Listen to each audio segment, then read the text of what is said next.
That is sensational.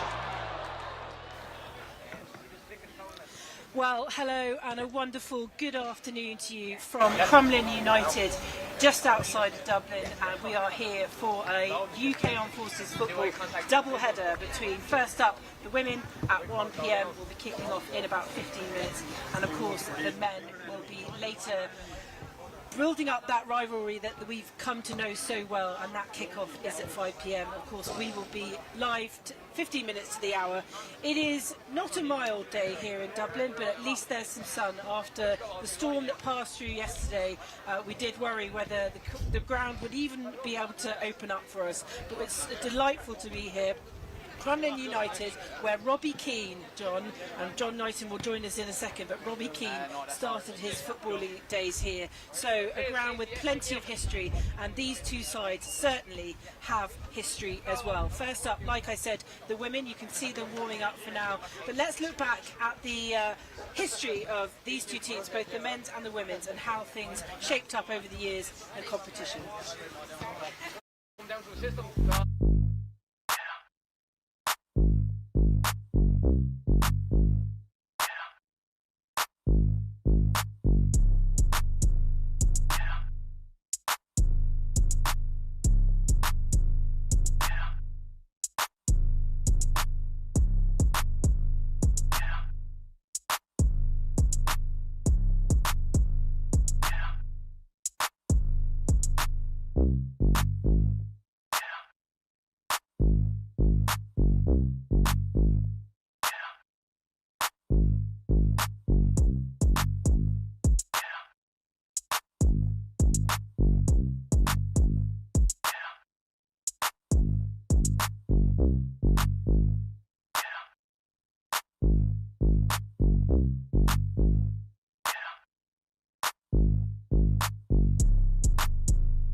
Well, the history of these two sides is brilliant, and it's been a dominant one so far for the UK Armed Forces women, but the Irish Defence Forces always just get better and better, and they're trying to live up to the international representation that this fixture holds. Now, before we get kickoff underway, John Knighton, the talent, flew in just this morning, especially for us here, and John's been speaking to both the head coaches. And first up, we'll hear from Carl Milgate, the coach of the UK Armed Forces women. Well, I'm joined now by Carl Milgate, of course, who is the UKAF women's head coach. Carl, we're using lip mics because I think Storm Brum is still having its final say here today. But great to be over here, of course, to play the Irish Defence Forces. You've got a great record against them so far. Yeah, 3 out of 3 against the Irish Defence Force, and like we said earlier, John, it's going for 3 out of 3 in this year against the Bundeswehr and obviously the Netherlands earlier in the year. So yeah, we want to finish off the year in a good vein of form and a good performance. And that would be a great achievement, wouldn't it? Yeah, first time ever, to be honest, in terms of beating all national teams in 1 year. So yeah, that's our aim. The squad know that, the team know that, and they're determined to do it. So you've got a great record against the Irish women's team at 12 scored, no goals conceded so far, but you won't be taking them for granted, will you? No, they've got a couple of new players today, and also that was my message at the start of the week to the players. Complacency is what will kill us this week, so don't let that hurt us, and we'll be all right.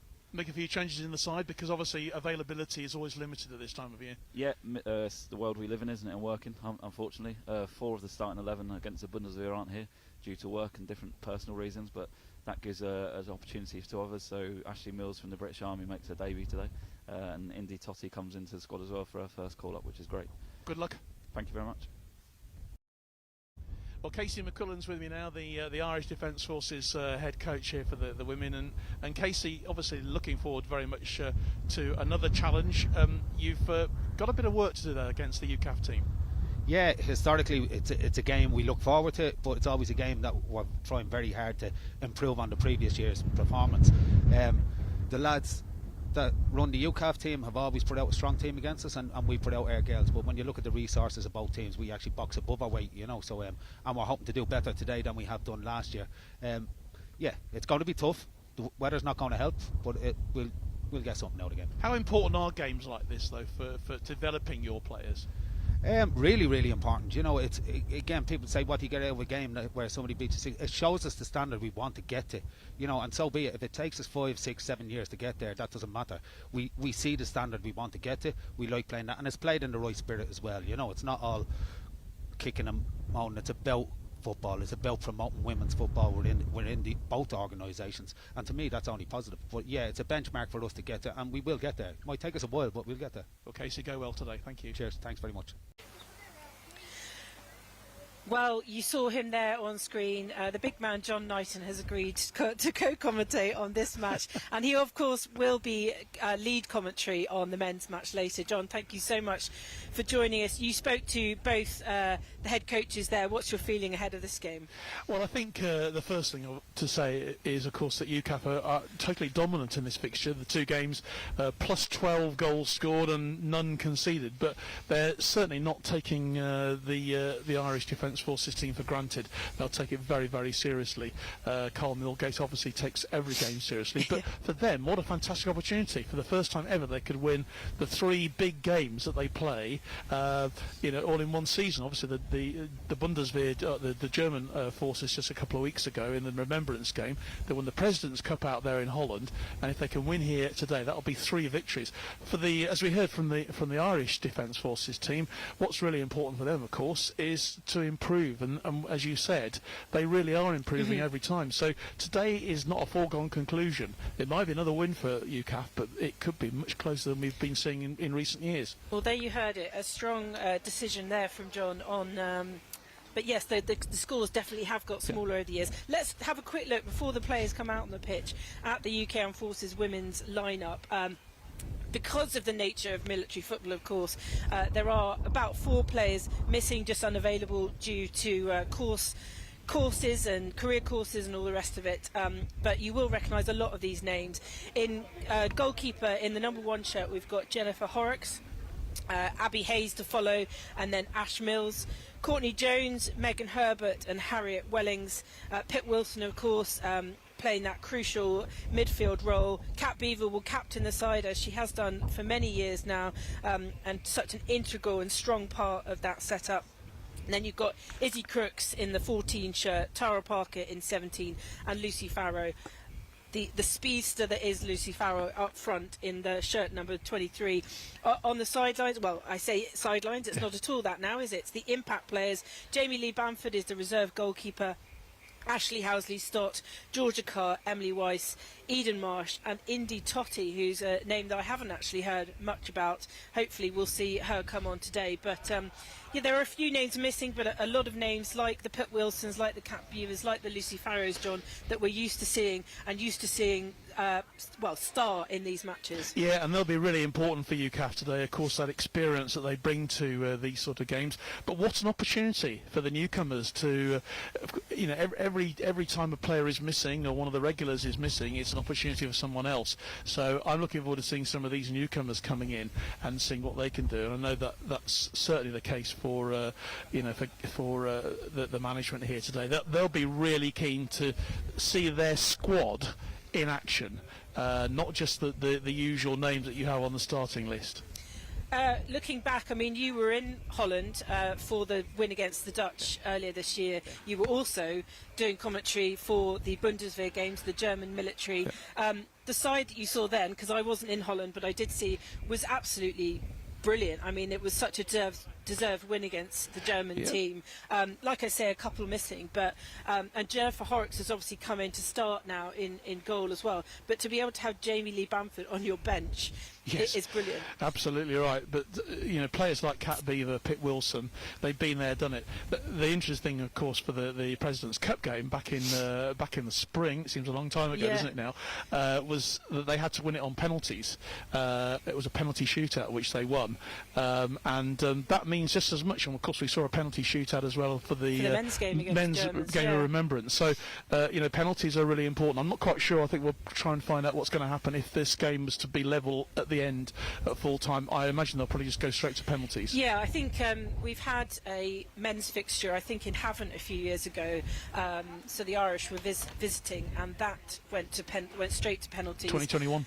Yes, and it was a game that UKAF lost, but they have redeemed themselves, obviously, by winning penalties against the German Bundeswehr. We are, of course, talking about the men's team there. Let's have a quick look at the Irish Defence Forces women, as at the moment the players are yet to come out. I don't blame them, because it's not a warm day, so they're just warming up in the dressing room as you have it. But the Irish Defence Forces women, we've got Rachel Kelly in goal, Trisha Coote, Shannon Thomas, Leah Walsh, Alicia Powell, Megan McKinney, Melissa Hayes, another Hayes, Danielle Griffin, and then up front we've got Kate Carr, Kellyanne Moran and Charlie Horgan.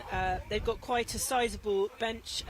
Jennifer Dragmere, Casey McCann, Olivia Megan, Kathy Sheridan, Shauna Kearney, Brina Diver, Abby Wall and Karen Irwin. I don't know if they're names that necessarily jump out at you, John, but like you say, they are an ever-improving side, and I think as well it's important. Casey made the point, and I know I hear it for the men's side as well.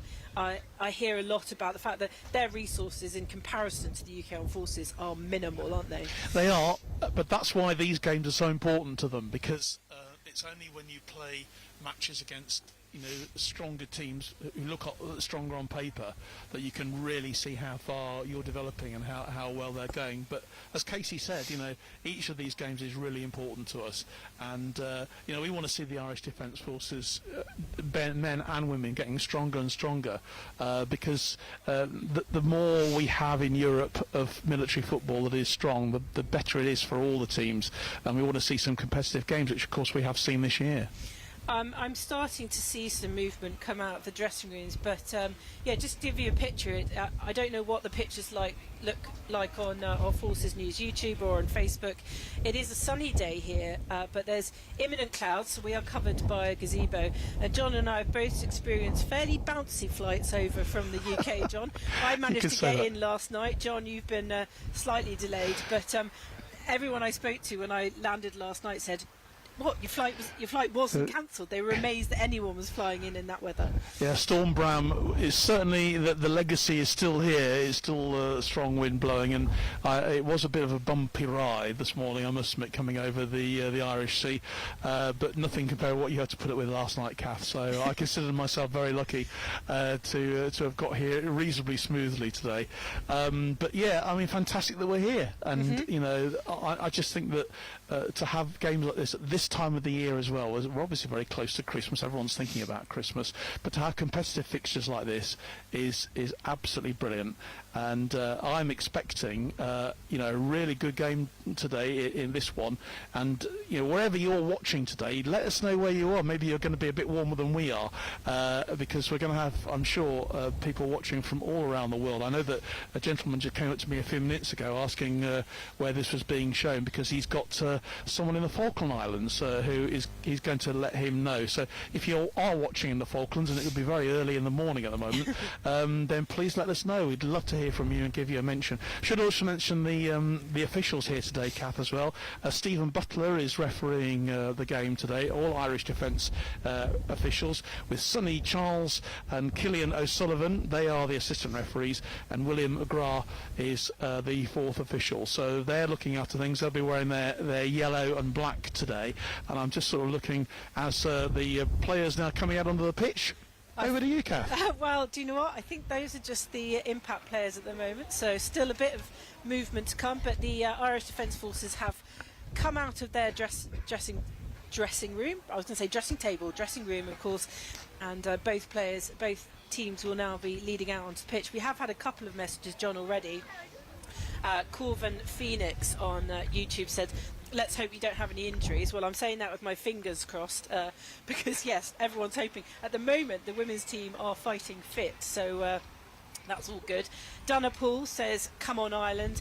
And then Corvin Phoenix replies, I'm an Aussie, so I've got no skin in the game. So that's right. Nice. We've got a neutral watching. Lydia Roberts has been in touch on Facebook to say, let's go Ash Mills and Izzy Crooks. It's lovely to see that friends and family of the players, John, join us and comment, so we can pass on any messages.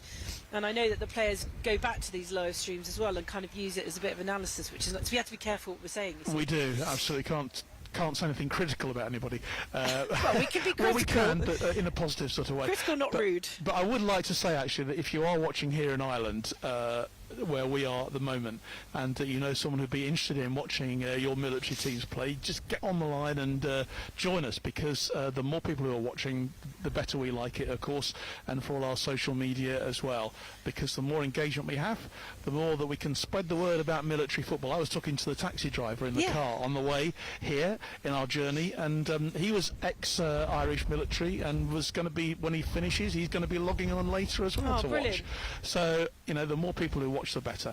Well, it was the taxi driver who informed me last night that it was a certain Keane who started his footballing career here, but actually he said it was Roy Keane. It was actually Robbie Keane. Well, so you got it half right. You got it half right. Got the conversation going. So I checked today, and it was in fact Robbie Keane. Well, that's great. In fact, I'm sure somewhere around here there'll be some sort of signed picture just in there with Robbie's name on it. So the teams are coming out as we look forward to a slightly delayed kickoff here at Crumlin United, with the Irish Defence Forces in that brilliant pea green, and the UK Armed Forces being led there by Cat Beaver, of course, and they are in the marvellous red that signifies not just the Army in this case, but the combined forces of all three, the British Army, the Royal Air Force, and of course the Royal Navy. We are going to have anthems, John, being played out to the right of us for both teams, so we'll come off comm for a while as we listen to those anthems.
renditions from both teams there, as the UK Armed Forces in red will now go through the process of high-fiving or shaking the hands of the referees, and the Irish Defence Forces, led by Shannon Thomas in the number 4 shirt there, just meeting their opponents before this rivalry is played out on the pitch. So Crumlin United is where we're at. A real, I suppose, heart of the community club here, and like we've talked, with a great history. And I know that every night here there is some kind of age level football going on, and it's brilliant to see that such a local club can be rewarded, I guess, John, with, you know, an international fixture, as we keep saying. Yep, I'm just looking at some of the banners on the far side of the pitch there. The Robbie Keane Academy Cup. They have a competition here. Obviously celebrates some of the other teams have got their flags up as well. Aston Villa, I can see. You can see Wolverhampton Wanderers. As a Wolves, I think they're all regular attendance to this tournament that they have every year. And I also AC Milan as well, I can see as well, and Celtic as well. So that's no surprise. Not often you get two verses of the I know. of God Save the King. I don't know how many people knew the second verse, but I learned a lot at Cubs and Scouts. Is it a little bit like there are some carols where there's verses that you only play on Christmas Day? Like, well, I think it shows a great deal of respect for the British national anthem as well, to have both verses played here today. Certainly a Christmas theme to it, John, with the green and the red of UK Armed Forces. So what's weird is that normally we're doing the Kentish Cup at this time of year, but these sort of fixtures have swapped around. I was looking at photos of us out in Holland last year and the year before in France in similar cold conditions. There's something special about being on the side of a football pitch in December, but the Irish Defence Forces, which has been played in June and has been played in more milder weather, but here we are. Yeah, there's something interesting about being on a cold touchline this time of year. You're quite right, Kath. It feels like salt of the earth. It feels like grassroots football. It's brilliant. Even though they're playing on a 4G pitch. Well, definitely. That's true. No grass here. But no, just waiting now for the final hugs and huddle going on, and referee Stephen Butler wanting to bring everyone together and get us started for this match. And don't forget as well, as you said, Kath, later on at 5 o'clock kickoff for the men playing here, and we're looking forward to that one as well. So a real double header of Forces football for you today here on our Forces News YouTube channel.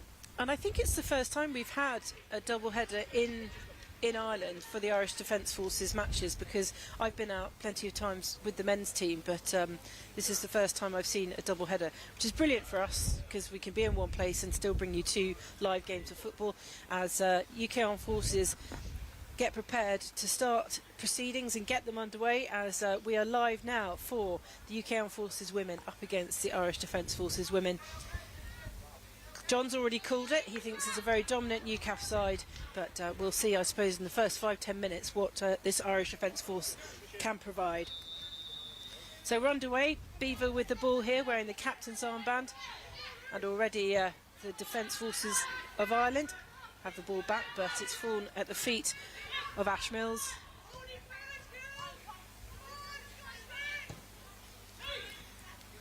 There's always that nervy sort of first 5 minutes of a game where it's people just getting a touch on the ball for the first time. But the UK Armed Forces have shown that they build and build as these games go on. It's the first work for Rachel Kelly there in the Irish goal. Both goalkeepers, one in a lovely pink, and we've got Rachel Kelly in a sort of mauvey purple. Interesting, Kath, the Irish have got, of course, the wind advantage in this first half, and it is still quite a strong breeze, so seeing how Rachel was kicking the ball out there, trying to make as much ground as possible. But UKAF won't mind, I'm sure, kicking the ball into the wind in this first half.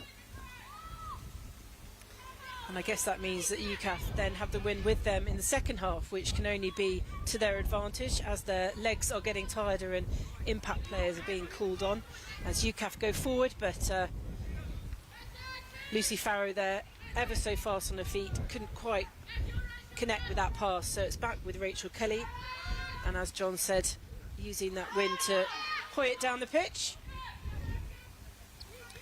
And that was a lovely through ball then from Pitt Wilson, just trying to find, I think it was Lucy Farrow up front there, a really incisive pass. We might see quite a bit more of that. And they're so used to playing together as they play in the light blue of the RAF as well, so I'm sure that connection isn't the first, and it'll be the first of many here this afternoon.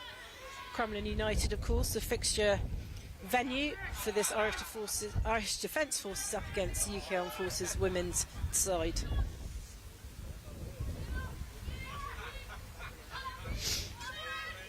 And UK Armed Forces, of course, have a choice of two strips. They've got this red strip, but also a white strip.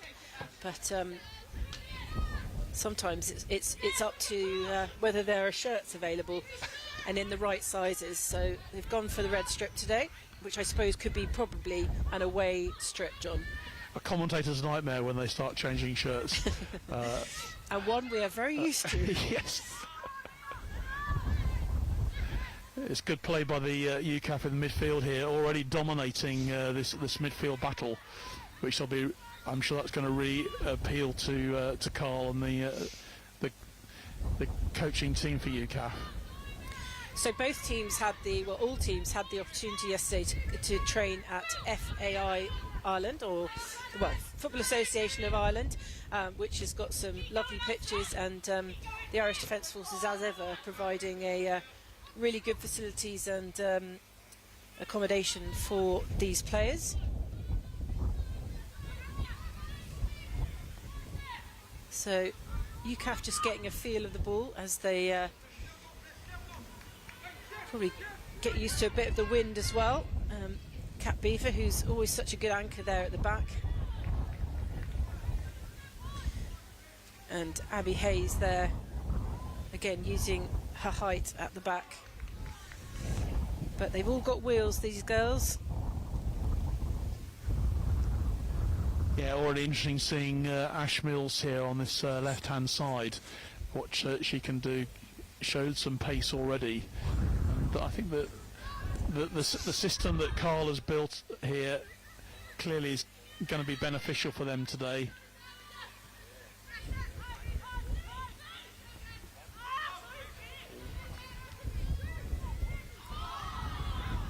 Great stuff from Wilson there. Yeah, the danger always is, isn't it, when you're playing a side that you have consistently beaten in the past.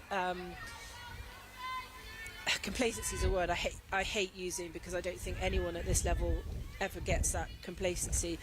But perhaps UKAF, you said, having spoken to Carl, that they come in here with the sort of strong mindset, and it's actually more important that they play their game and don't get swayed by the opposition. No, but while also showing the respect that they will clearly give to their hosts today. And already I think the Irish, showing them they've got the composure already on the ball, and making use of this wind advantage that they have. Yep. But you can just see how strong the wind was there with the kick there from the goalkeeper, from Rachel Kelly there. It literally flew right down the pitch. But they have got a corner, got their first corner of the game, the Irish Defence Force. So that's the first corner of the game. So coming in from that far corner, but it's got a bit too much on it, and that will go out. Shannon Thomas trying to chase it down, but it'll be UKAF throw in here, just to our right.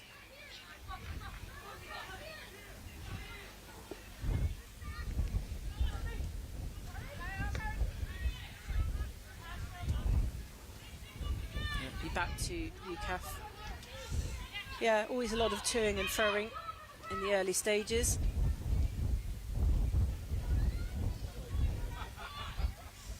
Just a couple of names, John, that are missing from the lineup just due to career courses. Rosa McDonald, of course, who's absolutely essential, for many of these games, and was available for the German Bundeswehr. Oh, she was superb against the German military. Yeah, and she scored, which is always nice to see. And Anna Birtwistle as well, who has been a real thorn in opposition side over the years. Anna, of course, has got a FA Cup fixture coming up this weekend. Yeah, so it's a big bit one. of a, with so many players playing at that level, they didn't want to sort of risk a...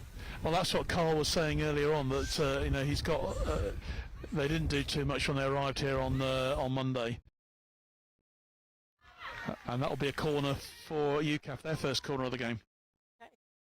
So 2 corners, one's to the Irish, which was a bit heavy, and it'll be Izzy Crooks who'll take the corner for the UK Enforcers there on the far left corner away from us.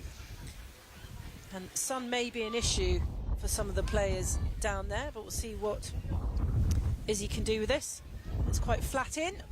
Ooh, falls at the feet. Fell at the feet of Megan Herbert, but blocked by the Irish Defence Forces, but UKAF have it back. That glanced off the head of Tara Parker, but didn't make enough contact, I think, to divert the ball. Didn't trouble the Irish defence too much, but it's the first signs we've seen really of UKAF, of their abilities up front, and see what they can do now from this throw with Harriet Wellings as well.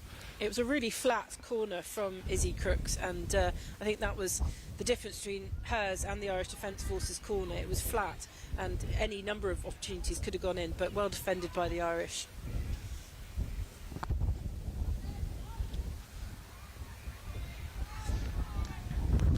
So goal kick then for Rachel Kelly for the Irish Defence Forces. Yeah, Pip Wilson was claiming the corner there, but it was I think it was a bit of a long shot, shall we say.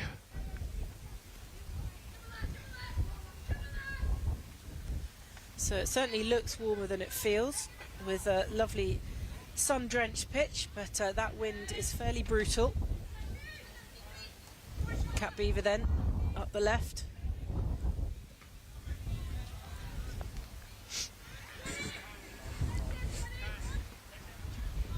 Good to see a decent little turnout here, Kath, as well today. People have turned out here to watch the game, and the 2 little stands on either side of our commentary position here, which have got people sat in. And protected from the elements. Yeah, exactly. Yeah. Well, I'll tell you what, John, it really, my understanding of Crumlin is it's a real community club, and every night there's some kind of age level, every day there's some kind of age level football going on. So, yeah. When you've got this 4G pitch, of course, yeah, it's a fantastic community facility. You know, and so many clubs are doing that these days. Yeah, so I hope we've done our bit in publicising these matches, and a few of the local community have turned up. Oh, Farrow nearly getting forward with that one, but and here she is taking on Shannon Thomas. These conditions, you know, make life very difficult for the players really to control the ball. That's an interesting ball there through from Izzy Crooks. Against the wind as well, which did cause some issues there. Yeah. Well, maybe UKAF will try and use the playing into the wind as a distraction tactic, as Lucy Farrow has the ball. She plays Izzy Crooks, but it's well intercepted by Shannon Thomas. Tara Parker then trying to find Pet Wilson, but that goes out. Just a throw in. Just a throw in.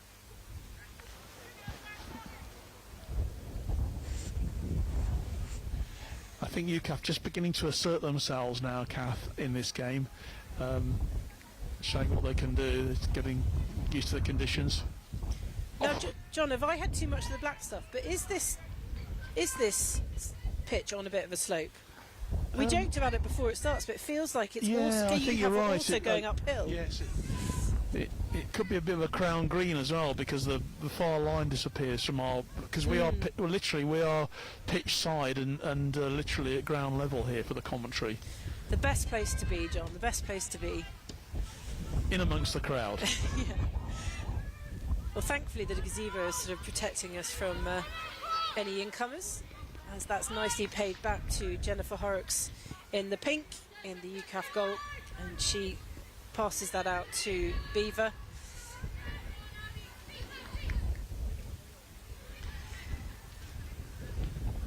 And yeah, UK Armed Forces just nicely going through the motions, and it's definitely have the game in terms of possession at the moment. Good competitive match though so far. The Irish defending really well and looking, quite strong. Say with this wind's advantage, they just got to learn how to harness it. A lovely ball forward. That's Farrow again on the ball on the right, but she's tackled by Thomas. And the ball's still in there on the left-hand side. So the Irish with a chance then, but it was a slim one. But it'll be their throw-in.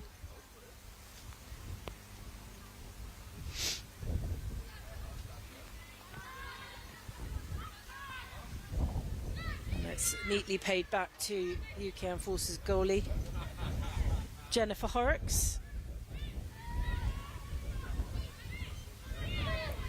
And Beaver with plenty of space to Parker.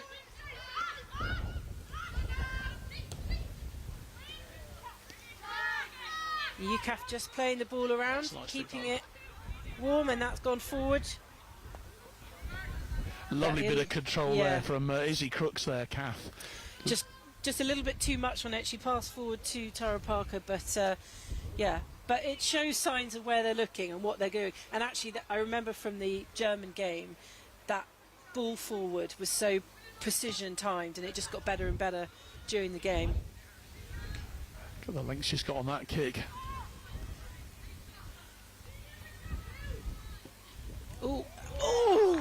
Well, that was a terrific effort there. Brilliant work then from Katie McCann, and just making use of the long ball from the clearance there, using the wind, and she's really unlucky there actually. Very. Great effort from Katie McCann though, almost put the Irish ahead. That nearly dropped at the last minute. I think it gave Jennifer Horrocks a bit of a shock. But as far as chances goes, that's one to the Irish Defence Forces.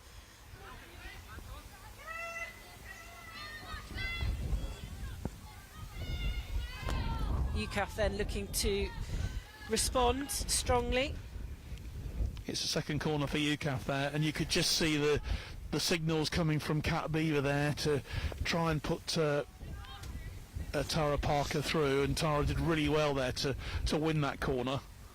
So it's Izzy Crooks who will be taking the corner from the near side this time, and the ball goes in, and that's on ahead. Oh, very close. Nearly. That was Pitt Wilson who rose up then, but didn't quite get enough on it.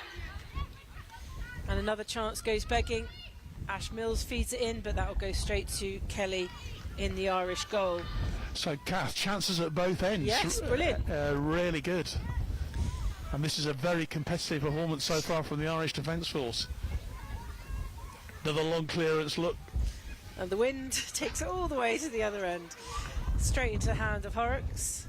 Well, UKAF will be looking at though and licking their lips though, because they've got that in the second half. So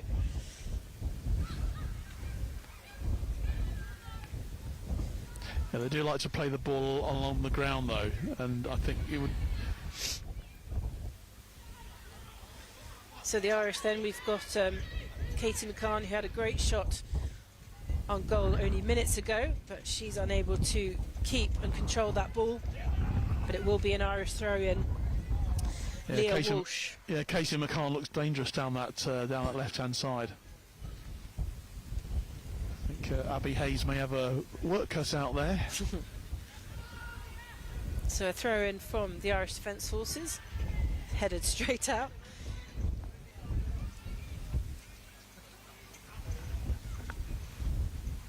So take two. Trying to get a little bit further, but Hayes is there. Yeah, she's a tough one to get the ball past with her height, Abby Hayes, and also her speed. As a replacement ball is found, that one's gone into the trees. So UKAF then with the throw-in.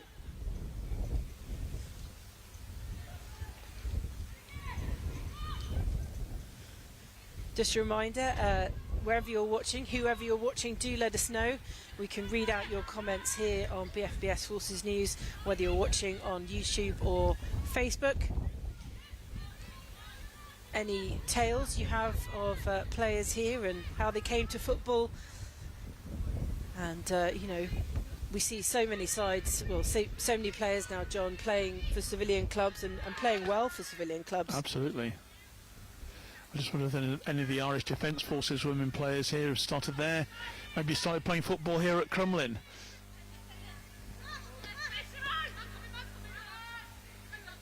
UKAF looking, pretty clear at the back at the moment. There's just that one scare they had with that terrific effort from Katie McCann, which struck the crossbar.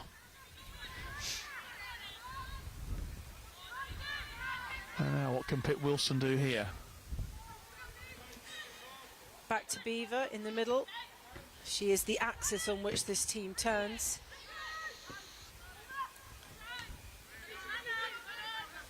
Well dealt with there by Ash Mills. Tara Parker really felt that one, Kath. Yeah. She's still trying to recover that. I felt that here. Is she down? Yeah, I think Tara Parker has gone down. Oh. We'll call that a half chance, John? Yep, I think so.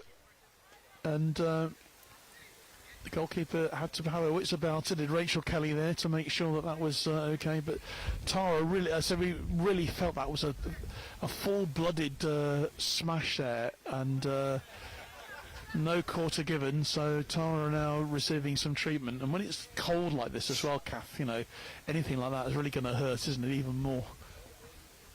But 0-0. What would how many? Just looking how long we've played so far in this.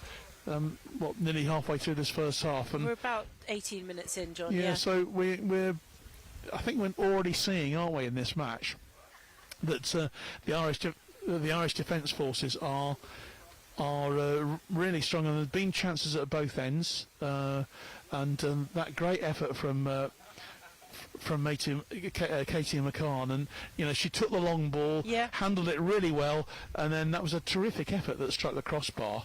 And then just a few moments later, of course, UKAF had their reply as well with that glancing header, which could quite easily have hit the back of the net. So, and just seeing it now, it was a really great effort, and so both of these we could be 1-1 quite easily in this match so far. It's interesting. One from a corner, one chance from a corner, one from free play, and it just shows that both sides are capable of doing it.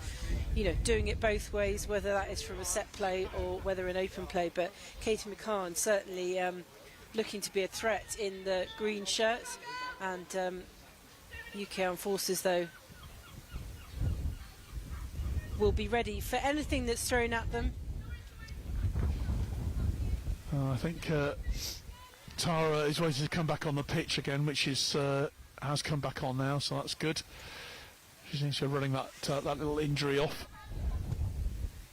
Don't want to be missing players of her quality. No, we did have an offer from Ozzie Hicks to come on to commentary, but I think he'll be kept busy as the physio. Yeah. So, UK Armed Forces trying to clear their lines. Quick ball. And Shannon Thomas, the captain of the Irish Defence Forces, proving to be a bit of thorn in the side, but only to be expected, as Tara Parker stretches out here on the left wing. It's right in the corner. That's a UKAF ball there. So Tara did really well there to shield that one. Keeps the pressure on for UKAF. Cleared by the Irish though. Megan Herbert desperately trying to keep it in for the UK Armed Forces, but it is a goal kick. One thing's for sure, I don't think we're going to be seeing this 7 goals to 0 victory. Was it 7 or 8? It was 7-0 last season and 5-0 the season before. It could well be. But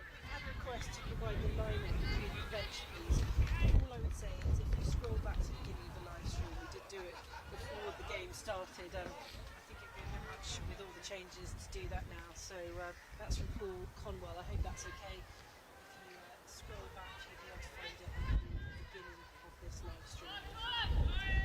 And Steve Conn says, Army veteran here, so happy to see the ladies playing. Oh, a chance for the Irish here. Oh, Well, once again it's Katie McCann who found her way through, and there was a bit of a pull on the shirt there, which might have been given as a foul, but referee Steve Butler allows it to go on, and so two great chances for Katie McCann for the Irish Defence Forces for them, and she's looking very dangerous there. That was a real opportunity. Well, I'll tell you what, John, we have seen some big scores here before in this fixture, and we were talking more about the UK Armed Forces, but the Irish Defence Forces so far really, really pulling their weight, and it's not surprising us at all, but Katie in particular really sort of what they can do. Yeah, this is certainly the best performance that we've seen from them so far, and the sort of test that UKAF really wanted. They don't want to have a cricket score at the end of the day. They just want to play a competitive game, and this is really competitive so far. Going forward. Danielle Griffin, and too much on that one. She was struggling to Kennedy.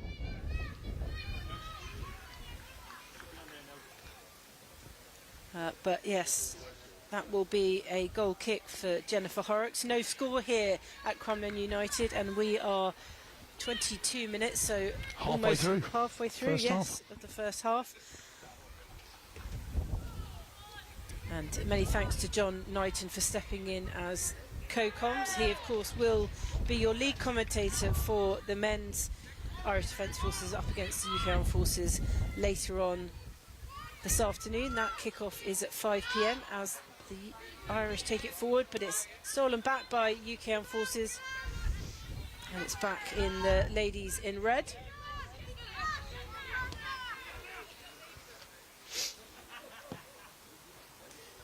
That's a great ball from Cat Beaver. And finding Parker again on this left wing.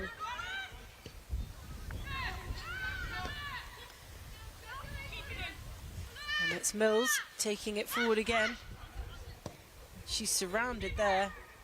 I think that was more in hope than anything that someone would be able to cut in, but does show the skills available. But Ash Mills there doing a brilliant job of bringing it out of defence, but couldn't find a teammate on the end of it, so Kelly has the ball. Well, I think given the conditions, these two teams are giving us a really competitive fixture so far. That's a bit unfortunate for the Irish Defence Force, actually, because the ball bounced off the corner flag and has gone for a throw-in rather than a corner. But they still have the opportunities here. And remember, they've never scored against UKAF as well, so that was offside. Well, leaps and bounds, John, they've come on so far. This pretty much an even 50-50 game so far. It's good to see.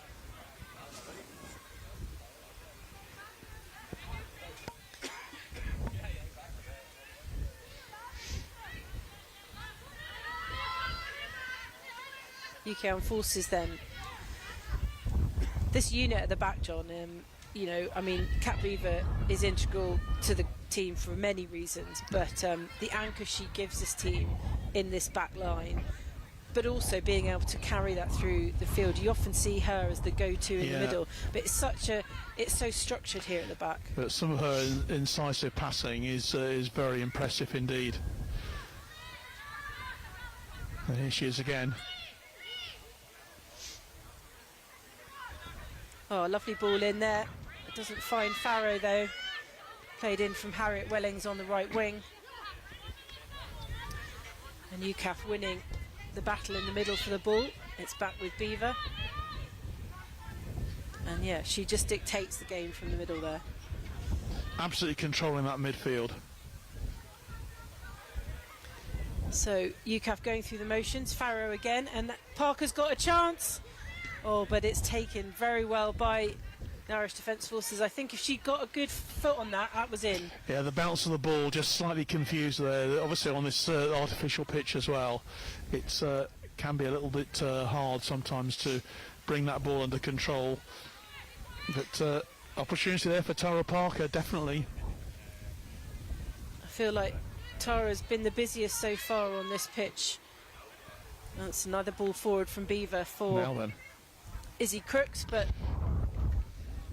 probably a bit too much on that. Important clearance then from Rachel Kelly, because she could see the danger with Izzy Crooks piling forward there, and she had to make that.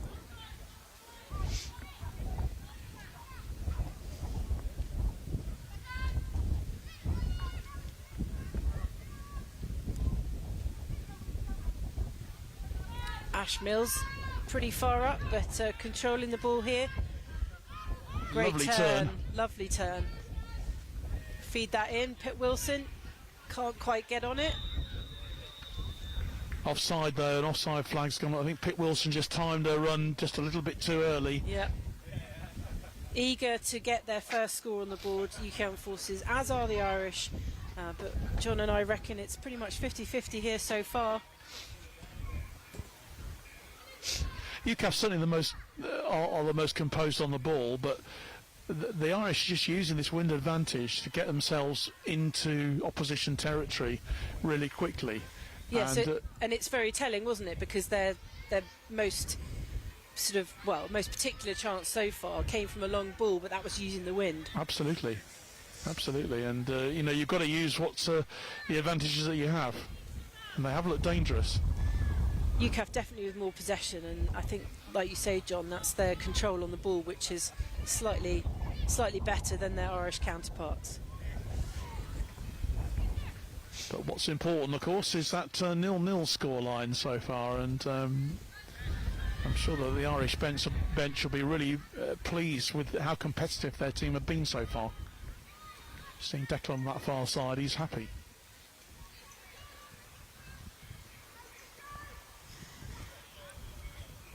Thanks for all your comments. I do love this. You get a real mix of comments. Some people are supporting as Farrow goes forward, but that is well intercepted by Kate Carr and the Irish. It's good, really solid defence from the Irish defence. Yeah. But, they really are defending well here. I think they know who to pick out as well. They've definitely done their research on these players. Lucy Farrow is being marked very, very tightly because she is a danger. Yeah, a mix of comments. We've got people talking about people they know, but also letting us know that our comms at times has knocked off. So thank you very much. But we are back on now, John. So, okay. We'll just carry on talking, don't we? Yeah, any technical difficulties, do let us know. Anything like that, just blame the wind.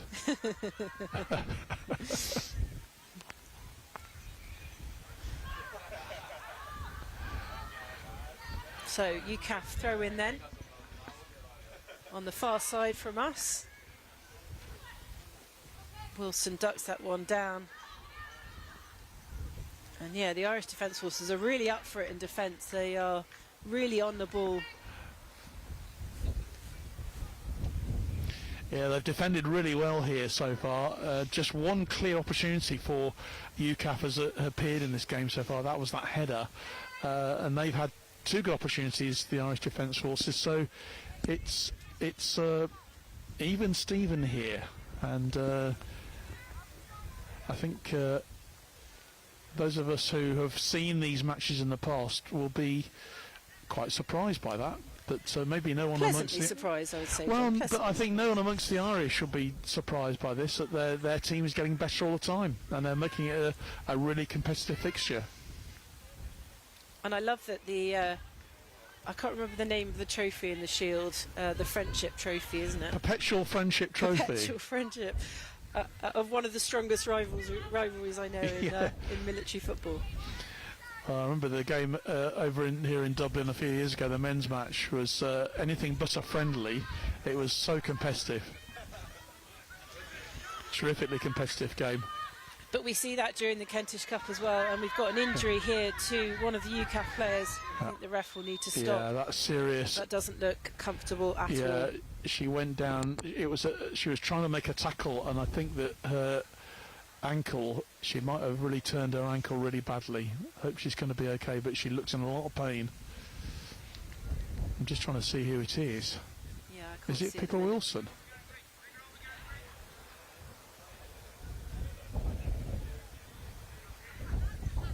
it's not Pip. No. Pip's in the number. Pip's not next to her.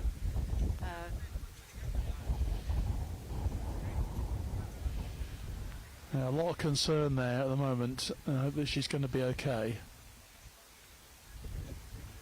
So, yeah, the UK Armed Forces, as I said at the beginning of this game, were fighting fit. No injuries in the camp as far as they knew, but we'll await to see what the results. Yeah, it's This one is Megan Herbert, who is on her feet now, which is good. It looks like she might have just gone over on her ankle. We all know that pain, John, don't we? Yeah. Of that first sort of shooting pain for a few Yeah. seconds. And if it happens on an artificial pitch like this, there's not a lot of give there. But it's good to see her on her feet, and I think she's going to be okay. She looks all right. She's walking away. I think all the players just taking a bit of a drinks break at the moment. Bit of a break in play, but a lot of relief around the UKAF camp there that Megan's all right, and which we're very pleased about. So Megan Herbert then back on the field of play, and play will now resume. And 33 minutes gone here at Crumlin United. I think the biggest surprise, actually, Kath, is we haven't had a goal so far, because both teams have had their chances. But looking for that first goal, and the old saying is, once you score, you might get a few more. Is that one from the John Knighton commentary book? Yeah, I think I just made that one up. So Rachel Kelly will get things underway again for the Irish Defence Forces. Wants to go long. All the time she's aiming for Katie McCann there. Right. Katie McCann, of course, in the number 15 shirt, had a chance about 20 minutes ago. But the Irish... There's a late tackle there, late challenge. So that was Farrow on Abby Null. Yeah. Abby Wall, I Abby think Wall, that is. yeah. Sorry, that's my writing. John trying to read my writing. So Better than mine, Kath. Captain Shannon Thomas will take this free kick. And again with the wind advantage here. Interesting what Shannon Thomas will do here. Options to her right and left. Well, the long ball has worked before for them, John, so... Doesn't want to hit it too hard either, because the wind will carry it. That's a nice ball in, but well defended by UK, but they're not out of the depths yet. Beaver again in. It's the last line of defence. And UKAF have a lot of space here, and Farrow's got the legs, and she takes it down the left-hand side. Has she got anyone in the middle? She feeds into Wilson, and out to Parker. Parker tries it for the top corner, but... Well, it's a lovely passage of play, but just couldn't be finished off by Harriet Wellings. That's a great counter-attack there from lovely. UKAF, wasn't it? So much space for them.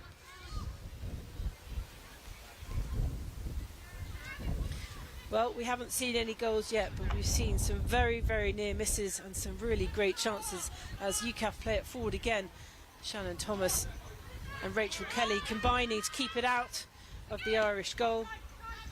But every time it gets back here, John, it falls back to UK Armed Forces colours. Yeah, Irish finding it quite hard in that final third, aren't they? Trying to get through this solid red wall of UKAF defence, as you say.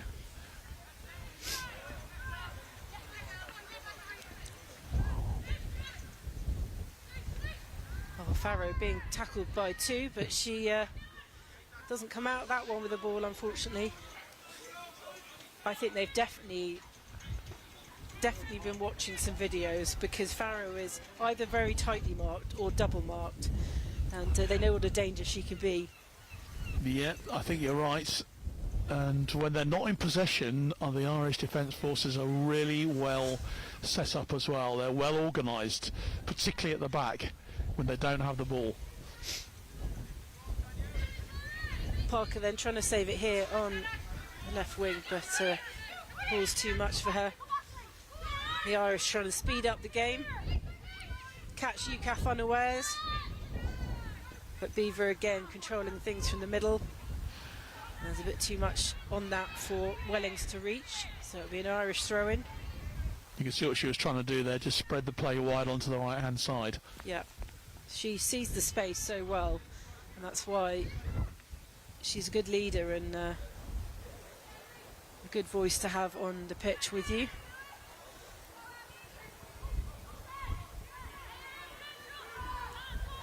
Farrow again, ball falling at her feet, and this time she's got players with her and she's taken down. Well, she claimed she was, but the referees let that play on.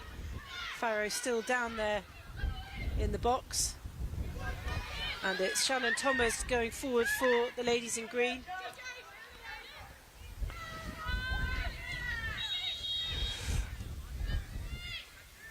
Well, Shannon a little bit late in there on Courtney Jones. Yeah, you could hear Courtney's squeal out in their anguish there. It just caught her in the face, I think.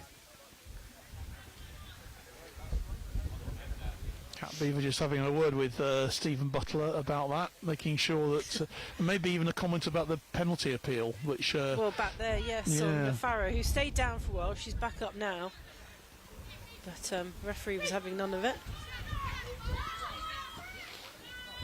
UKAF trying to play out, which is the first time we've seen that really to any great extent in this game, playing out from the back. UKAF will win that throw.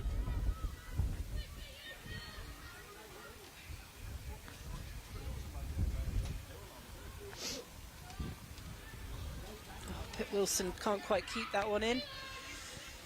And yeah, it feels not frenetic, I wouldn't go that far, but it just feels a bit unsteady at the moment. And do you think UKAF will be worried if they haven't scored a goal coming up to half time? No, I don't think so. I think this is probably, you know, what Carl was expecting. I think he was expecting a much tougher game than maybe we've seen over the last couple of the first two matches that they played against each other over the last couple of years. You know, UKAF have looked comfortable on the ball. They've not had that many chances though in front of goal. He'll want to see a bit more of that, I think. But similarly for the Irish as well. I mean, the chances have been at a premium so far. But Pip Wilson, and she lobs it over the goalkeeper, but Thomas is back there in defence. Well played to the Irish Defence Forces, just as we were saying. Here she is again. And Wilson again, and it was Farrow who lopped it over Kelly, but Thomas saving her blushes. Good, great defensive work there from Trish Coots there for the Irish Defence Forces.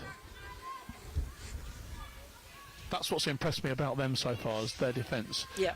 Look very, very firm.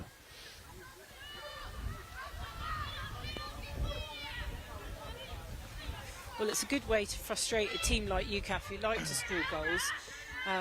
You know, to prevent that happening, they'll go into this half-time chat probably the happier of the sides. Parker with a big hoy in there. Another attempt. But yeah, not even UKAF finding it a little sort of a struggle to control it within the box. And that could be the wind as well, John, at that end. Yeah, I think so. But just going back to what I'm saying about the Irish defence is really, really tight, and I think that's has really been played a big role for them so far. So they're well organised at the back, and it's difficult for UKAF to get through. Simple as that. But I think going back to what you were saying, I suspect that the Irish will probably be happier if it stays at 0-0 at half time with the way they played. But things can change very quickly in football, as we know. Yeah, they're really stacking that defence, aren't they, as well? But Pip Wilson with a brilliant deflection. And she'll get the corner. She will. And It's actually not going to go out. Predicting the future there. If anyone can beat off two defenders, it's Pip Wilson, but taken down there in her pursuit of a goal. So she's going to go and bother Rachel Kelly. But Kelly picks it up and will use the wind here for the Irish Defence Forces. Again, you can see that. It's so strong.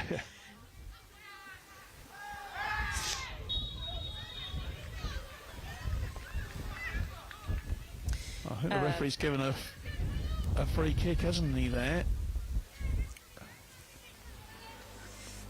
So Maria on YouTube says, let's go Danielle Griffin, let's go Ireland. Well, you should be very proud of what the girls have produced so far, Maria. Well, they've won a free kick as well on this right-hand side. And it will be the dangerous Katie McCann who's going to take it. We dubbed her that within the first 10 minutes, I think, Dangerous John. Katie, yeah, absolutely. So the Irish with a real chance here. We talked about Could the be an UK in-swinger here. forces. Use the wind to swing the Yeah. ball in. She's going to be off her right foot, though. McCann then in.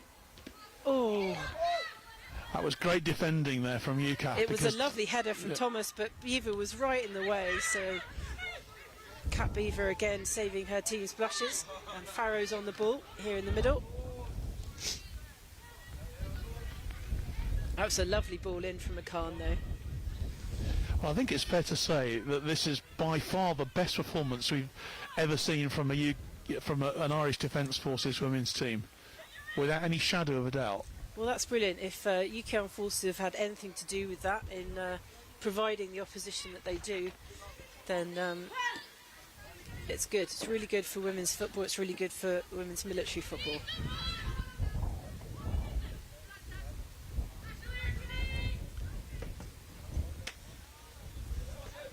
And I know that the women's team are very largely supported by the men's team as well. There's a few members here today who've come early to watch the game, and that's crucial as well, that both teams are sort of thinking along the same path.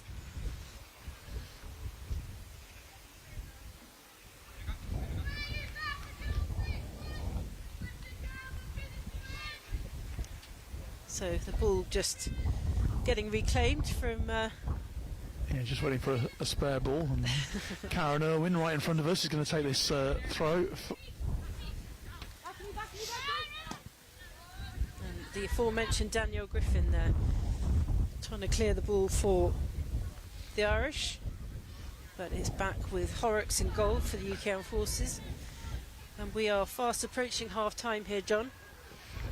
Yeah, there'll be a couple of minutes of added time, I'd imagine. We've had a couple of stoppages, haven't we, in this first half? Another throw in then for Wellings.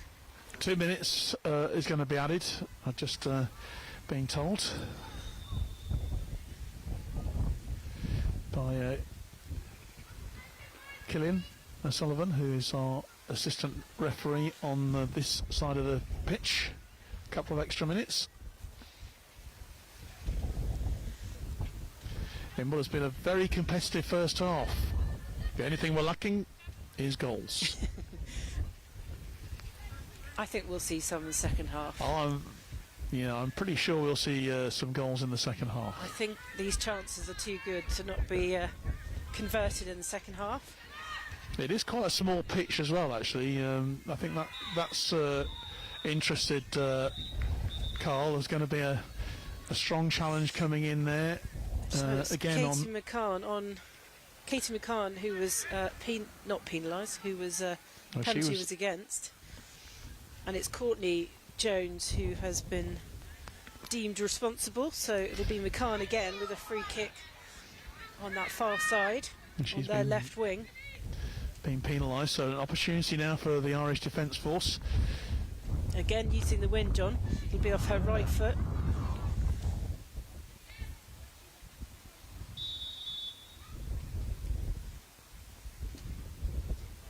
Oh, she's overhit it.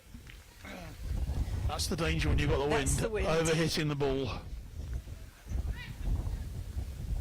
So the chance gone.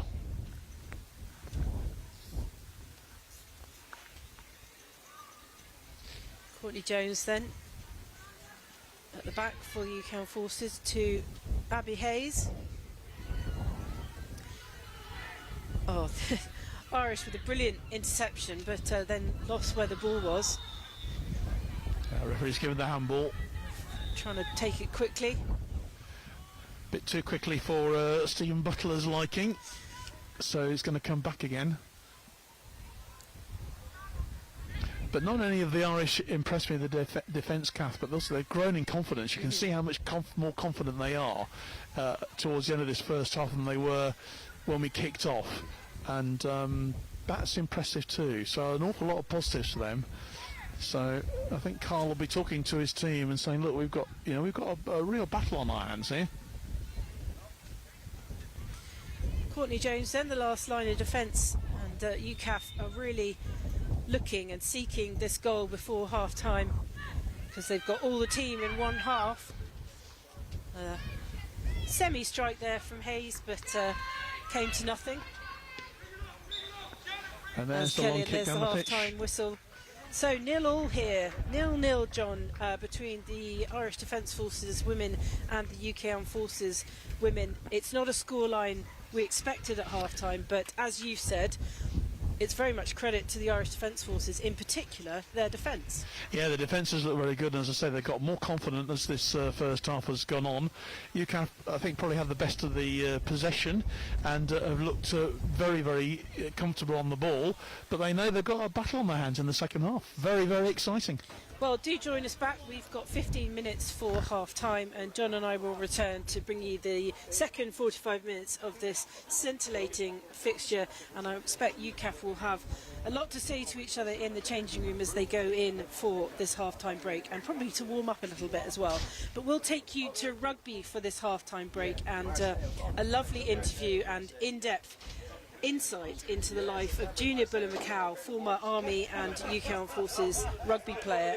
Julian Evans did a lovely piece with him a couple of weeks ago where we found out stuff we just didn't know, John. So off to Junior.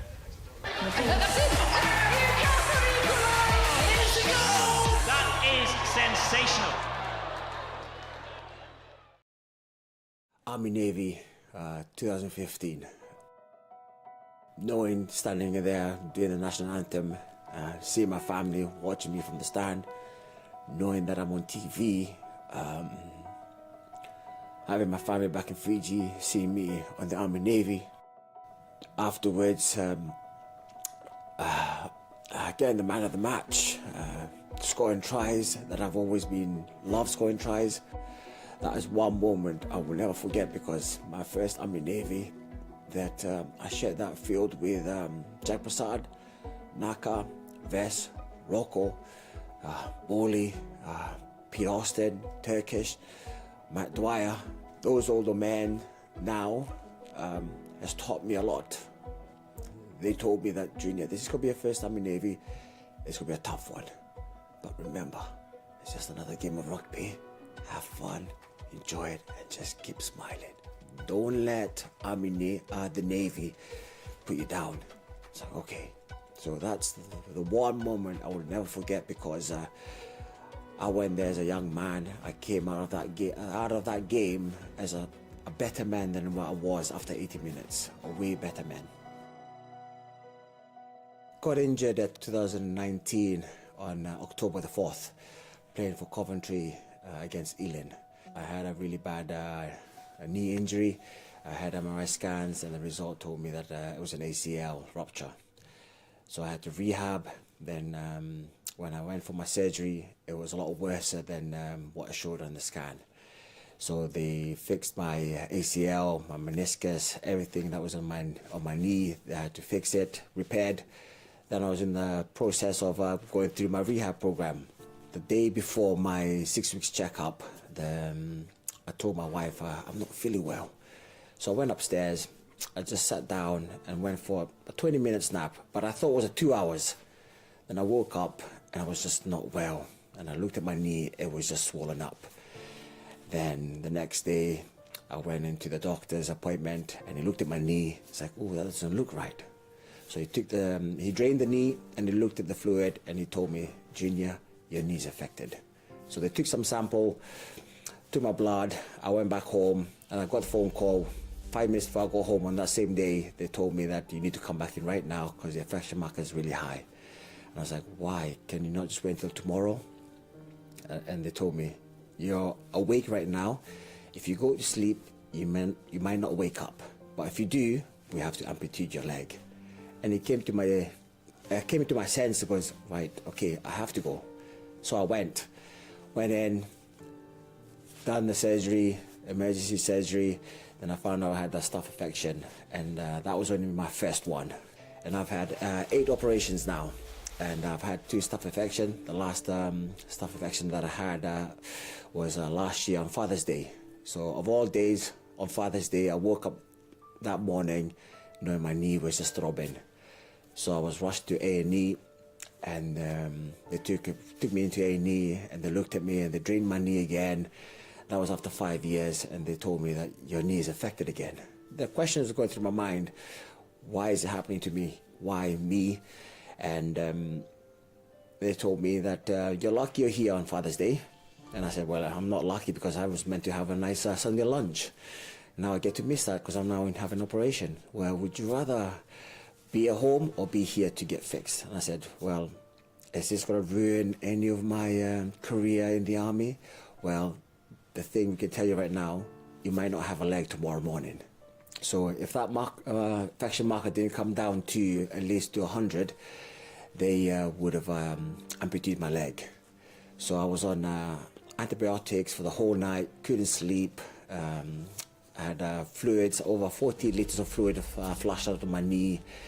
Then coming in the Monday morning at 7 o'clock in the morning, they came in and told me and said, look, the infection markers came down, but we have to go into your knee again and to flush out some more of that fluid out of your knee.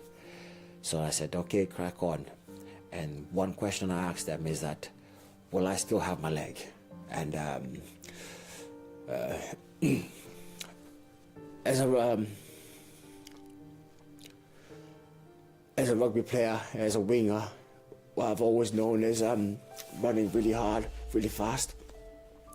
And when I asked that question, that's the one thing that I was feared. What I feared about was that I'm not able to walk, won't be able to run again, won't be able to do what I've always loved doing, is running and scoring tries. And the one thing that really touched me more was that I was not able to show my kids what my dad showed me, those skills, those experience on how to catch a high ball, how to jump, how to run. Because that's the only thing I was scared about, is that I won't be able to pass that experience into my 2 kids and show them the sidesteps in the game. And that's the only thing that was running through my mind, is that will I be able to run or walk?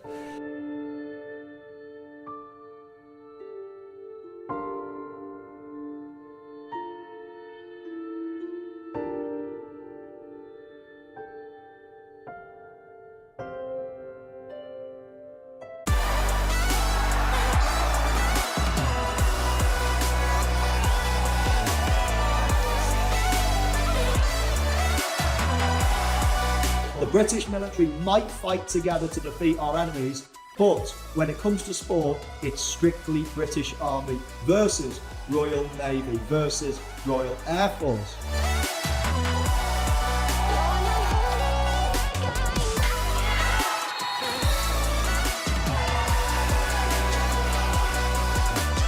Anyone can watch it for free.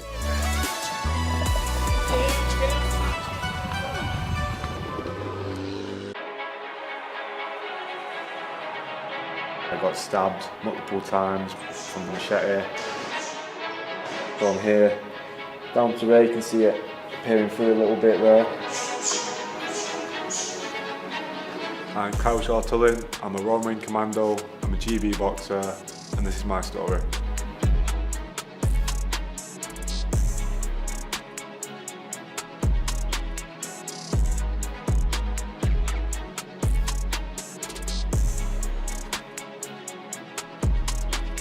I was in the ICU for 2 weeks initially. Just don't really remember anything at that point because I was just asleep for 2 weeks. I was just on so many very strong painkillers. But that wasn't the hard part, that was probably the easy part. The hard part was probably rebuilding from that mentally. 17 years old, I couldn't really carry myself. I thought I knew the world, didn't. When you go from just being a normal kid and then having a big red scar on your face. I felt like my life was over, and that's such a silly thing to think. I got stabbed from here down to there. You can see it appearing through a little bit there, and on my chest, and also down my face. But that made my muscles were very fatigued. This arm was noticeably very slimmer than my right. So being an orthodox, it was hard to hold the hand up. It'd get very tired. So that took a lot of rebuilding to strengthen.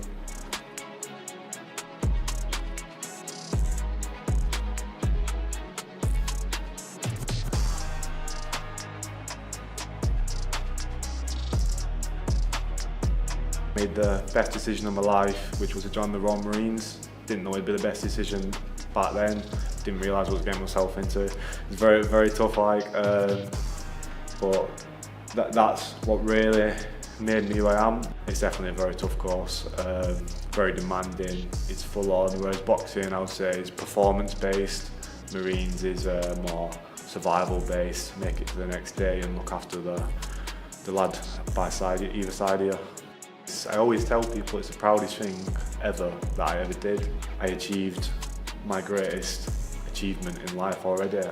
Nothing will ever come close to my green lid. Not an Olympic medal or anything else in life. It'll always be my green lid.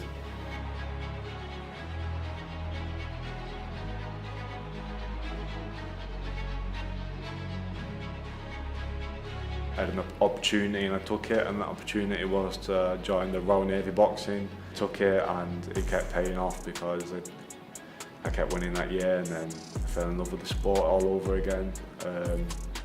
Obviously went straight into the UKAFs, won them against the Army, and then went through to the ABAs, got all the way to the final, and then became ABA champion. A lifelong dream I always wanted.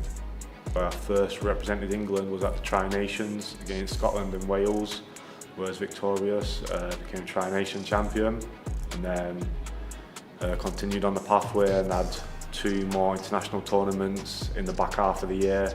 One in Kickoff, Spain, where I got a silver medal, and finished the year off in Zagreb in Croatia, and 3 fights and got gold. What is your long-term dream in the sport? My long-term dream is to go to the Olympics and win an Olympic medal, gold. But my ultimate goal in the sport is to, whenever I give it up, just to say I give it my all and I did my best. It's surreal to come from the estate in Oldham that I have. That I can't think of anyone who would have done that in the circumstances that I have and gone through the stuff that I've been through. I just think it'd be an amazing personal achievement, but I think it'd be a great inspiration for everyone coming up in low-income council estates like myself. If you were able to tell your younger self something, what would you say? I would just say, experience is key.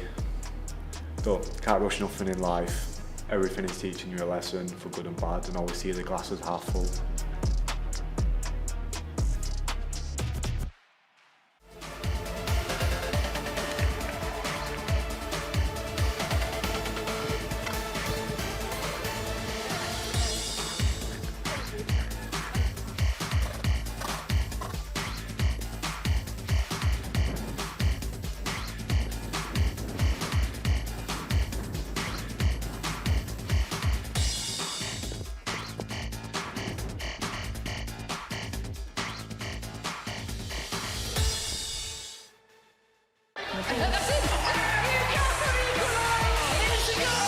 That is sensational. Well, hello and welcome back to a chilly Crumlin United for the second half of this 2025 Irish Defence Forces up against the UK Armed Forces. It is, of course, a match that historically UK Armed Forces women have done superbly well in, but we are at a 0-0 score point here at half-time, and it is because despite UKAF having several chances and plenty more possession, the Irish Defence Forces have been the shining star so far, John, with an incredible defence and a lot more determination. And as someone who's seen them play before, a much improved side already. In that first Totally. 45. But I have to say as well, Kath, that they've had the best chance of the game so far, and they used the wind advantage in the first half. A long clearance kick from Rachel Kelly went straight to to Katie McCann, and she did superbly well, about 25 yards out, and rattled the crossbar, which was the best chance of the game so far, without a shadow of a doubt. And well, it wouldn't have been out of place if the Irish Defence Force had got their very first goal. They've never scored against UKAF, so food for thought, I think, for Carl and for the UKAF team. I'm be interested to know what the half-time team talk has been happening in the UKAF women's dressing room. I certainly don't think there'll be any panic. You know, they're a team that can overcome most things, and like you said, they've already had wins this year against the Dutch Armed Forces, and of course a win against the German Armed Forces as well earlier, well, just a few weeks ago, wasn't it, for the remembrance match. And they're a side that have many facets. You know, if one thing's not working, they'll try something else, and I suppose that's probably what Carl and Macca, who was here until today, will have been telling them. Macca had to fly back for, of course, Wolves' game at the weekend. Yeah, of course, massive FA Cup tie for them, isn't it? Yes. And looking at the Wolves men's team at the moment, I don't want to sort of rub salt in, but you could end up taking over the men at the moment, the way things are going. I really feel sorry for Wolves too, but the Wolves women are really they're really sort of shining a light, aren't they, for Wolverhampton Wanderers Football Club at the moment. And so Macca, if you're watching, I'm sure you are, you'll know that this is the best performance that we've ever seen from an Irish Defence Forces women's team so far, and that's really that's all we can say, and it's really important for the future of Forces women's football that we have a strong Irish Defence Forces team. So all credit to them for that. So waiting for the players to come out now. I see we've got the replacement players for UKAF are stepping out onto the pitch, including Jamie Lee Bamford and also Eden, that's Eden Marsh as well, stepping out there. Yeah. So just a few messages, John, just to race through these as we wait for the players to come out. Francis Coote says, "Let's go, Trisha Coote. Come on, Ireland." Of course, Trisha in the number 2 shirt for the Irish Defence Forces women. And Kempy's online. She says, "Let's go, UKAF." Of course, Kempy, would love to have had you here on commentary, but John has nobly stepped into your boots. We've had a few more messages on Facebook as well. John Douglas says, "Come on, UKAF ladies." Natalie Bavister, of course, Nat Bavister, who's a superb player for UK Armed Forces and the Royal Navy. Nat, unable to make this fixture. She says, "Come on, UKAF, you got this, girl. Second half, let's have it." Well, Nat, I'm still marvelling at that third goal that you scored against the German forces in that remembrance game. That was pure class. It was a lovely goal to watch, and you'll be much missed out here today as well. And that second half, John, really actually tells us a lot about what the UKAF can do in the second half. That's where they won it against the Germans. Well, it'll be interesting to see what whether Carl goes to his bench. He has got some options on the bench there, and we will see as the second half develops. And the referee's been out there now for a while, Stephen Butler, wondering where the players are. Maybe they're still enjoying their half-time cup of tea and looking forward to. Well, I think timings were a bit askew. We started late, but they've just blown the whistle, saying, "Come on, where are you, ladies, teams? Get out of the dressing room." I know it's warm in there, but we've all got to be here for another 45 minutes. And of course, don't forget that the Irish Defence Forces men's team will be up against the UK Armed Forces at 5 o'clock.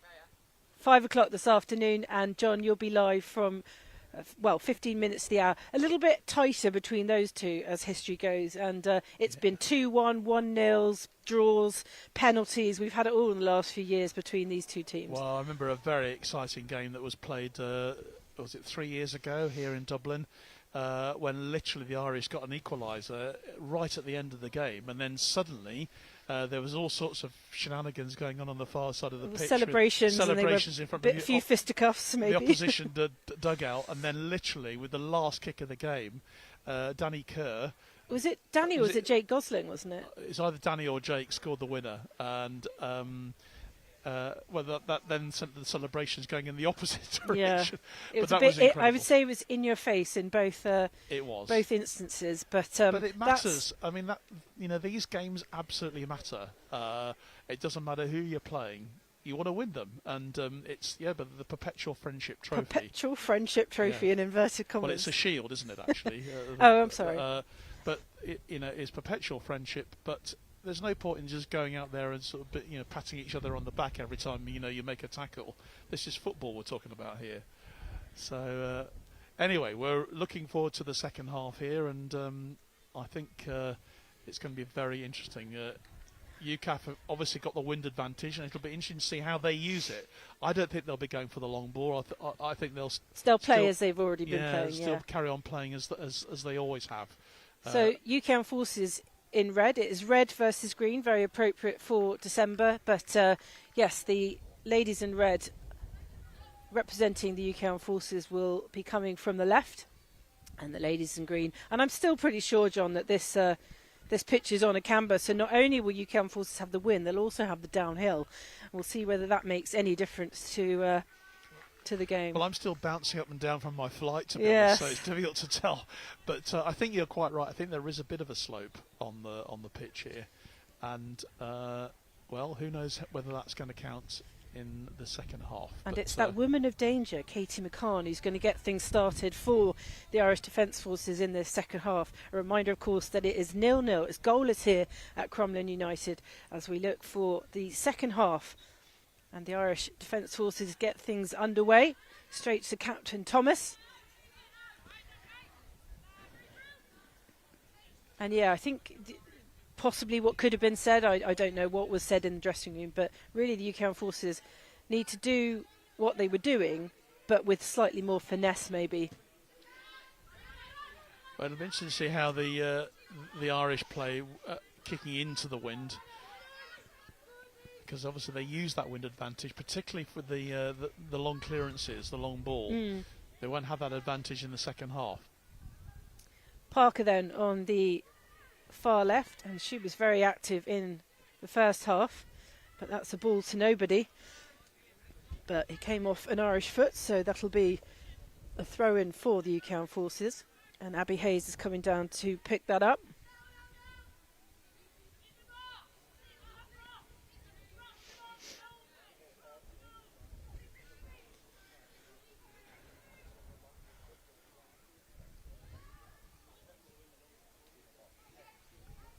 Not quite sure what that was. Obviously out of play, I think we'll it's just gone say. To, so we'll blame the wind again, Kath. If in doubt, blame the wind. That took it away. Blame the wind that I can't feel my hands at the moment. Rachel Kelly clearing it then for the Irish to McCann.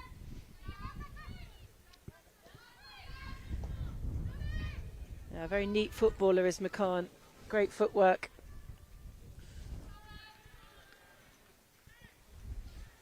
Yeah, she certainly impressed me with her overall play. Not just that attempt on goal. She had another opportunity as well when she was inside the box and her worked herself into a good position. And she'll be disappointed that she didn't put that second chance away for them. But she's here, there, and everywhere, all over the pitch. So first, again, that long ball again. The UKAF have got to know how to use the. They've got to harness it, haven't they? So I'm looking across at the UKAF box at the dugout, and Carl Milgate is animated as ever. He can be calm, but often on the sidelines he's quite invigorated. He is. The Irish then defending their goal again, but it's all UKAF at the minute. Abby Hayes with the throw-in. To Wilson. Wilson in, and is there anyone on the end of that? No, just too much. Well, I thought the wind was going to curve it towards the goal at one stage, but that was a good opportunity. And again, as I say, UKAF are just getting used to how they're going to use this wind advantage. I don't think they'll do the same as the Irish team did in the first half, but we'll watch with interest. And I don't think it's going to be quite so easy for Rachel Kelly to get the length on her clearances either. Well, we'll see. No, that's not quite made bad. it to the halfway point. Oh, Pipkin Farrow's coming through. Oh, that's a really good defensive play there. Yeah, Leah Walsh, I From think, Leah the Welsh. number Yeah, 5 did shirt. really well there. She took control of the situation. Oh, they got. Oh, Wellings. She was right there. Well, that was so close, wasn't it, to Well, the she opening took a little goal? trip, and it was one of those instances where you'd shot the goal before the ball was at her feet, but promising signs from She's UKAF. got a big smile on her face after that, has Harriet Wellings. She had so much space there. It was brilliant. She knows how close she was to making contact with that.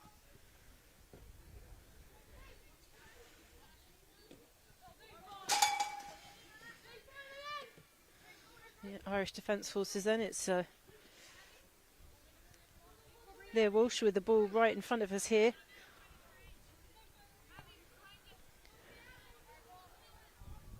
And that'll be a UKAF throw. Not quite reaching its target. Courtney Jones then from the back. And she finds Beaver. Back to Jones. Wellings screaming for it here on the right wing, but it goes to Parker. And it's Thomas again for the Irish Defence Forces, who steals the ball back for the ladies in green. She's played a real captain's role She's so been far. brilliant, yeah. For the Irish Defence Force, Shannon Thomas, very impressive. Farrow then squeezing it through to Wilson, but she's tackled by 2. And Danielle Griffin chasing it down there on the right wing. And it's Parker. And UKAF just need to collect themselves again, bring the ball forward. Welling screaming again for it here on the right wing. Abby Hayes goes crossfield. And again, the wind takes that one, John. Yeah, she's overhit it again. And sometimes the wind advantage sometimes isn't an advantage when you're used to playing a certain way. And It's like when I play tennis and they just go on to the next court. Or maybe that's just because I can't hit forehand. You and me both.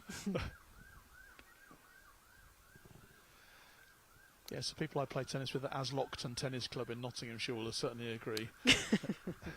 Maybe they're watching and they can comment on John's tennis abilities. Wellings again, screaming for it here. She's That was a very late challenge there.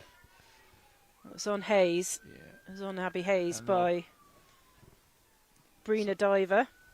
Yeah, we'll certainly get a little warning then from the referee. Very late challenge. But I think that's the other part of the Irish team that's impressed me. They are much more physical. They were certainly in the last games that we saw, when they conceded so many goals, they were quite passive in their play. But here they are anything but. It's a competitive match. Do you think have they played more together? Is it a coaching style? Well, of course, we don't get to see them, so No. we don't know. But I know that they work really, really hard, just in the brief conversations I had with the coaching. But here comes Farrow. Oh, lovely. And Megan Kelly saves it for Rachel Kelly. Very composed there, the Irish Defence Force goalkeeper. And she's kicking from hand again, but it's still not reaching the halfway line. Courtney Jones to Beaver. Beaver with a long ball. Again, it's for Izzy just a little Crooks, bit too long, isn't it? Yeah, a little bit too long, although it's not quite gone out. It has now. And to be honest, these sort of tactics will suit the Irish down to the ground at the moment. Not hard for them to defend.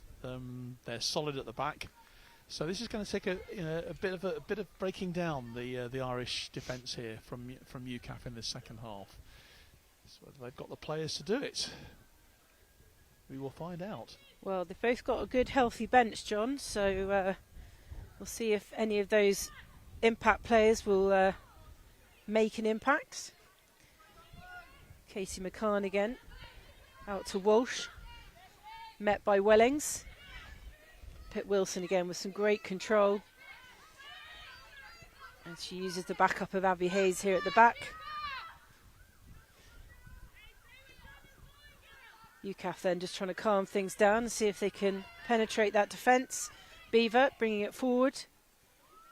And she nice feeds. Ball, but offside. Lovely ball. Flag's gone up on this near side. Just need to delay that forward movement by a second or so. Still 0-0 here, John, at Crumlin United. And we are just talking to Keith Emerson at half-time. Already the management team for the UKAF men are here, hoping that the wind is going to die down completely for this game. Not a lot of hope of that, I don't think, at the moment. We just need to be thankful it's not raining, I think. Absolutely. You mentioned Danny Kerr. He is back and in the side. I know, it's a great boost for them, isn't it? But they are missing some of the players who did so well in the game of remembrance. An important one for the UKAF men, obviously having lost the Kentish Cup to the French. They are very keen to finish the year on a high with a win here. And the Irish went out to play the French Defence Forces a couple of weeks ago, and it was 1-1. So I don't know what you read about that. Chance. Oh, it hit the side. Another amazing try from You can't take your eye off this game for a moment, can you?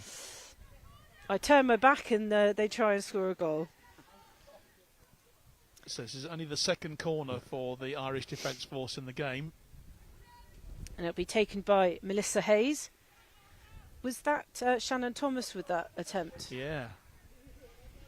So dangerously close. Melissa Hayes then for the Irish Defence Forces. It's a great corner. And Horrocks got a hand to it, but it was a lovely flat corner.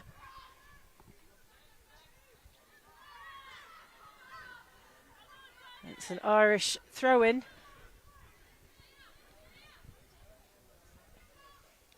So the UKAF defence being tested here, and their goalkeeper Jennifer Horrocks having to be quick on her toes. One thing we have to remember as well, Kath, is that the Irish Defence Forces is much smaller, of course, than the UKAF. They've got such a smaller pool of players to choose from. So the way they're playing here today is really impressive. Farrow then forward for Izzy Crooks and McCann. Player of the match for me so far. Yeah, it's between her and Shannon Thomas, I think. They've both played a really strong performance here.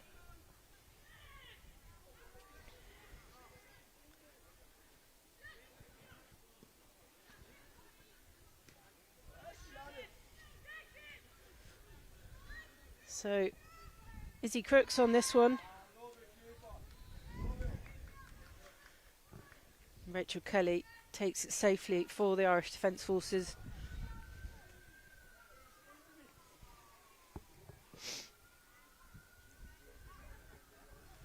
Rachel Howells is watching on Facebook as the Irish Katie McCann with another attempt down here, and the Irish really are piling it in at the minute. That was nearly deflected off a UKAF player. Rachel Howells, who of course commentated for us against the German team, says, "Come on the girls." Good to hear from you, Rachel. Hope all is well. As Pip Wilson takes it for UK Armed Forces, but it's stolen back by Women in Green. But UK Armed Forces back on it. And they can't panic here, John. They've got to take control of this match. Well, the Irish growing in confidence as the match goes on, and of course UKAF will be aware of that. Interesting to see who's going to make the changes first. Right, well, we've got one here. We have actually got a couple of changes There's already. your answer. So Abby Hayes is off. Izzy Crooks is going off. And we'll just have to check on the number. I think that's Georgia Carr coming on. Yeah, Georgia Carr in the number 16 shirt. And Indy Totti, who's number 20 and wearing the gloves. So two changes then, just as John suggested that changes were made, they were made. You should be a football pundit, John. It's too dangerous, Kath. So having an opinion about football is far too dangerous. Beaver then with a feed in for Farrow, but that's well fielded by the Irish, and Rachel Kelly proving to be a strong pair of hands here and a safe pair of hands. UKAF just upping the tempo at the moment, Kath. Yeah, it's upped a bit, hasn't it? Wellings again, who's been screaming for it on this right wing, and she's desperate to, well, I say she didn't do anything wrong, but remedy what she missed earlier. And yeah, do you think the change in tempo, the increase in tempo, will suit UKAF? Well, we'll see, won't we? I think they're going to have to find some way through this really tough defence from the Irish Defence Forces, who they're not actually keeping. They're actually keeping quite a high line as well. So there've been a couple of offsides already. They've just got to, work their way through and just try and find a way through a very, very well organised setup, and it's not going to be easy for them. And of course, we've seen as well that the Irish are dangerous as well on the break themselves, and they've had a couple of chances. So it's very evenly poised, this game, Kath. Very evenly poised, and all the better for it. So I think that's Shannon Thomas who. No, she's not going off. She and Rachel Kelly just receiving a bit of attention, but both have stayed on the pitch. And Rachel Kelly putting her goalkeeping gloves back on, and she'll have another clear out. Kelly then, and that gets to Beaver's head, and we've got one of the new players who's come on, Georgia Cup, to Wellings. And it's a fight for the ball with Walsh, Wellings and Walsh.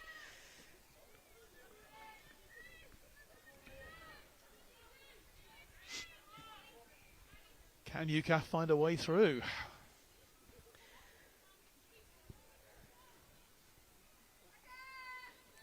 Oh, lovely from Carr, using her height. Can UKAF make the most of it? But it's that girl again, it's McCann, sprinting through the midfield, and she's got support on the right. Oh, just not enough on it to Danielle Griffin. Ball was behind her, and UKAF have a breather. Parker with the throw-in. Casey McCann, certainly a secret weapon that the Irish have been Absolutely. keeping very close. Where did she come closely from? guarded. And she looks very, very dangerous every time she gets the ball.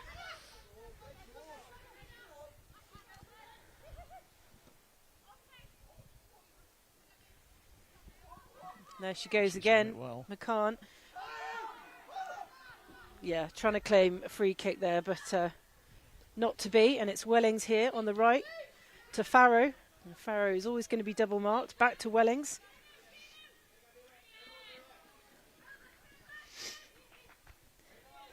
So the Irish with a throw in, but UK Forces in their half. Is it just me, Kath, or has the wind dropped a little bit? The wind's dropped, and it's got a bit greyer. Yeah.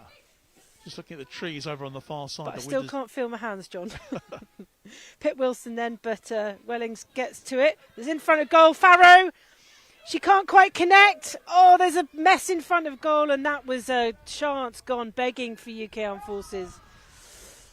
The defence, John, is determined. They're defending so brilliantly. They really are. Absolutely determined to not let that ball in. But UKAF could have been a bit more collected there. They had several players, Farrow, Wilson and Wellings, having a go.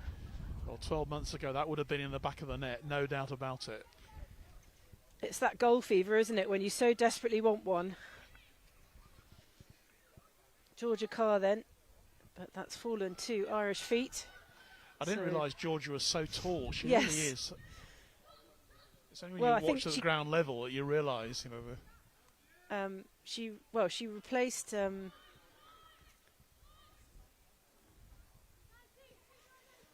was Ash.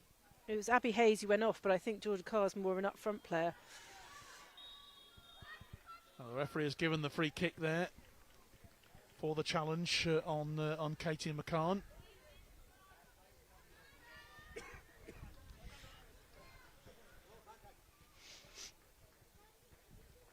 So Shannon Thomas then with the free kick for the Irish Defence Forces on the far right.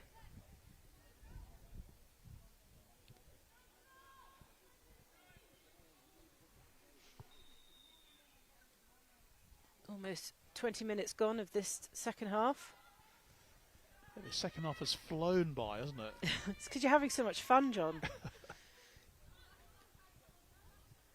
Beaver then at the back to Jones. Back to Beaver.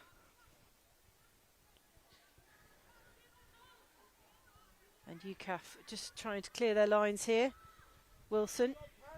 Wellings again here on the right wing. A lovely run. Oh, couldn't quite connect. Again, I could blame the wind, but yeah, Wellings giving a clap there to her teammates. It was a lovely ball, but just a bit too much on it. Oh, Beaver's right. Cat Beaver right in front of us saying, we can win it here, UKAF, we can win it back. So, captain's words. It's that encouragement.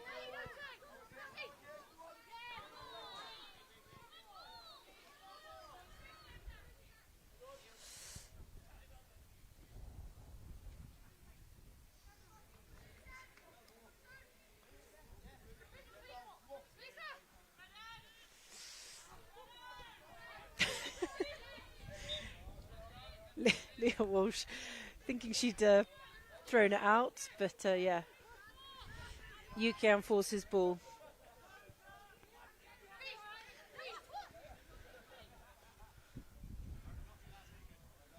And the ladies in red play it safe. Courtney Jones in possession at the moment with a long ball. I thought she was finding a Farrow, but actually Tara Parker would have been on the end of that. As she has been here again. Really so solid at the back, the Irish captain.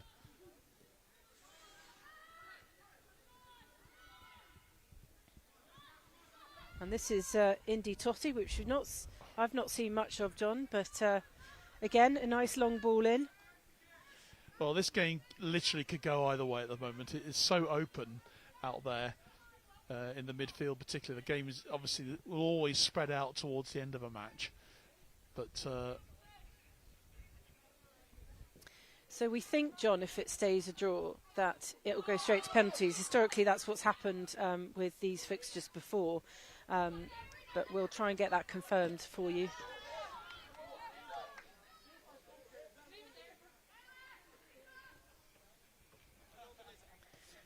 And yeah, it is still 0-0 here at Crumlin United.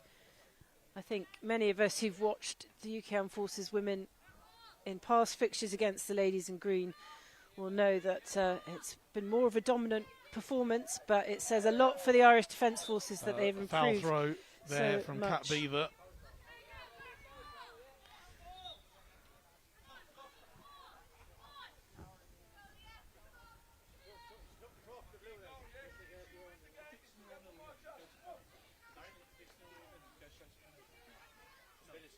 That's it.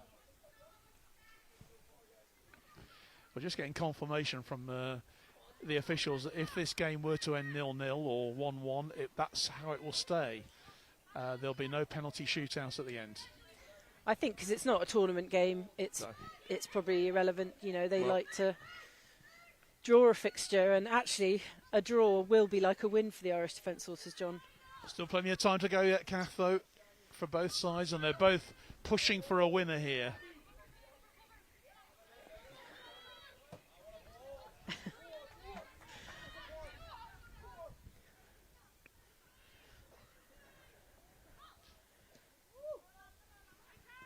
Yeah, those of you who are watching at home, you'll notice that there's also blue lines here as well as white ones.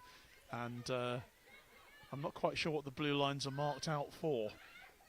It's a right opportunity then for UKAF here. It's Harriet Wellings. And Wellings goes down. A challenge there from Leah Walsh. And UKAF have been awarded the free kick, so... It'll be like a corner from the position it is, John.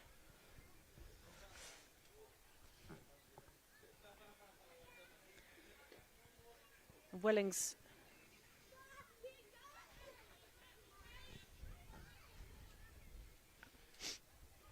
Our director is telling us that the blue lines are there for junior football. Well, it is a smaller. It is a smaller certainly pitch, a smaller so area, it makes definitely. sense.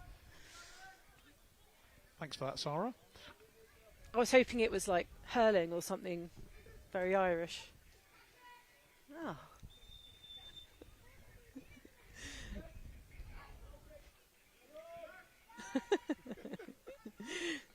Terry knows everything. So Terry, the cameraman, has told us that the blue lines are for junior football. All you have to do here is ask a question and someone will come up with the answer. And Terry will come up with the answer. So the Irish Defence Forces with a goal kick. Rachel Kelly up against the wind here in the second half, but successfully reaching the halfway line. And yes, the Irish have definitely held the UK Armed Forces incredibly well this game. Jones with it at the back. And without a shadow of a doubt, Kath, this is the best I've ever seen the Irish Defence Forces women in the matches that I've seen. They really have set their stall out well here. They're well organised. They stick to their patterns and their formations, but danger now for them. Parker then into Wilson. Wilson fails to pick that up. Well defended by the Irish Defence Forces. It'll be Parker again on that left wing. A fight for in the corner. And the Irish kick it off for a UKAF throw-in.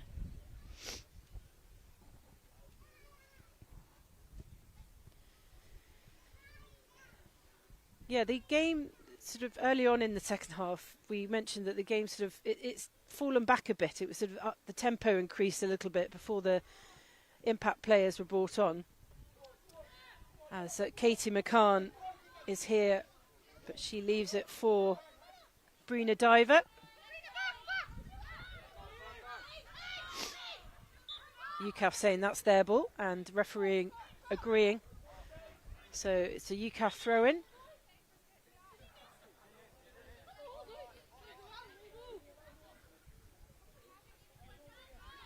Yeah, I think the Irish players got confused by the blue line there. They thought it had gone out of play. In fact, it hadn't.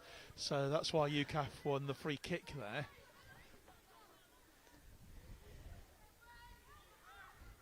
Nil-nil. Fascinating stuff here.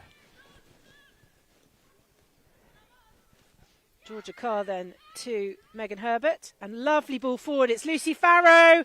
Will she take it? It's a goal for UKAF. Finally, the ladies in red have a score, and it's Lucy Farrow who's put it in the back of the net. It is 1-0 or 0-1 here at Crumlin United. Well, it was coming, John, but I think we doubted it at some point. Well, Lucy Farrow took that so well, and they were so intelligent the way that UKAF built that move there to create the goal. Really well set up for them, and Lucy Farrow, she was just so good on the ball there, and picked her spot. Absolutely nothing that Rachel Kelly could do about that. And UKAF finally have the lead. They've worked so hard for this, and it's hard on the Irish Defence Forces here that they'll obviously now be going for an equaliser if they can. And many would say that they deserve to be level here, but that was a really well taken goal from UKAF.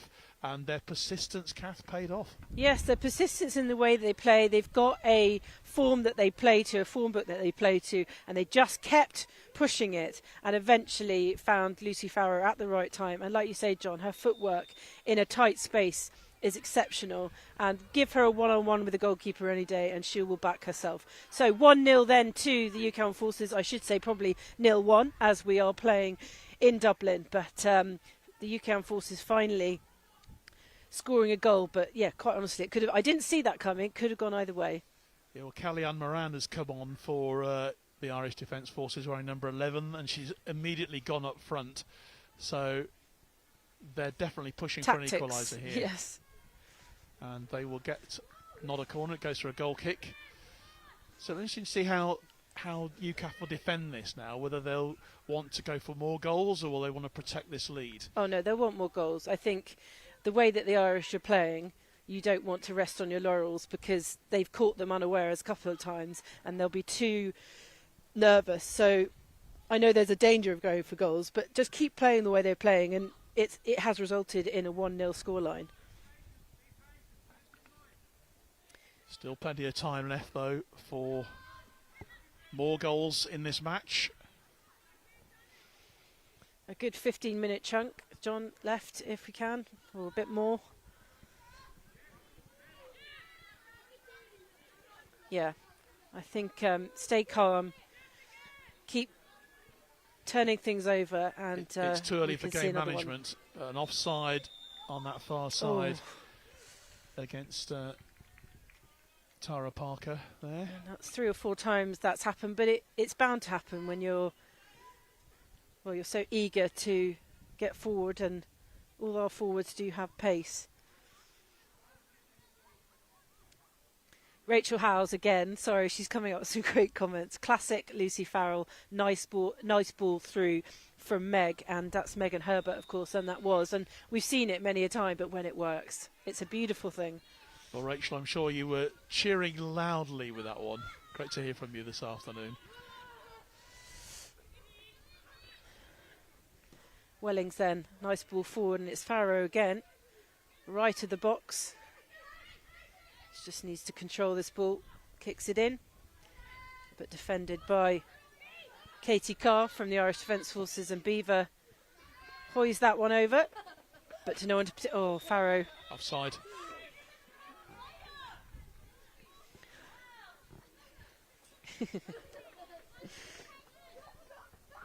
Yes, the local community is here in force, John. It's nice to see.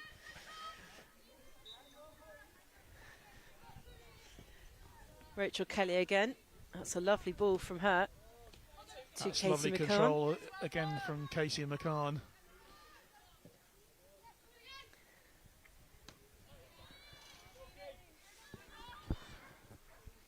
There'll be a throw in for UK Armed Forces as they, I'm sure, seek another score here.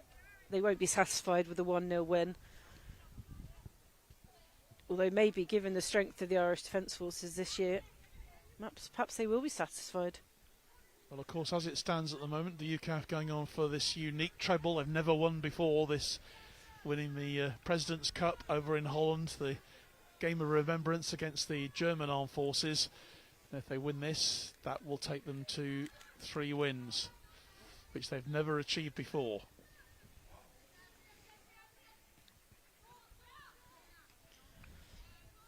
But still plenty of life left in this game here.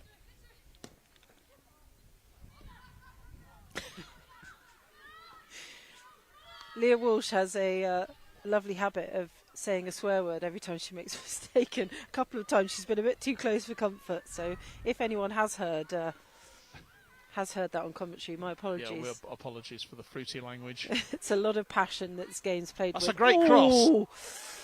And brilliant work again from Katie McCann there. She created that out of absolutely nothing on that far side of the pitch there, just on the edge of the box. Was that attempt, or do you think it was actually a pass? It was a great cross. It's just no one on the end of it. But she worked so hard there. The Irish Defence Forces then down. One Couple goal more here. changes being made by UKAF here. Going off is number 17. It's Harriet Wellings going off, just number 7. Yeah. And that is Eden Marsh coming on. Wellings has had a great game. A lot of it played out in front of us. Is that Harriet Wellings going off? No, she isn't. She's still on. Yes, she is. Harriet Wellings going Wellings off. going off, and Eden Marsh is on.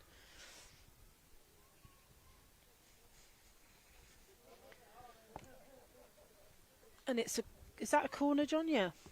Well, no, it's or thrown. Cat Beaver has the ball, and the other change that's been made as well, I think, is that coming on the pitch for UKAF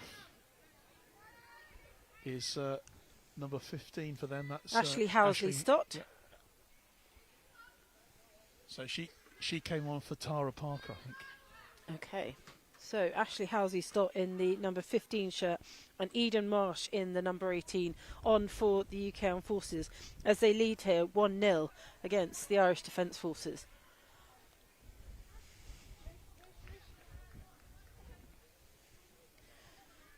So again, UK Armed Forces bringing it through that strong defence that they have.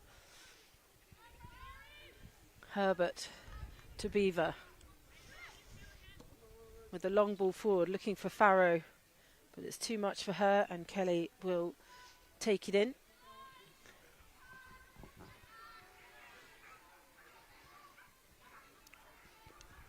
And we've got a cacophony of dogs in the background. There's a park next door.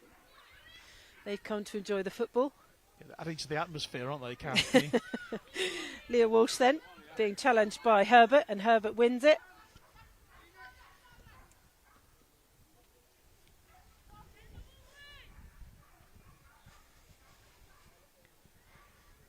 So Horrocks, Beaver and Jones from the back.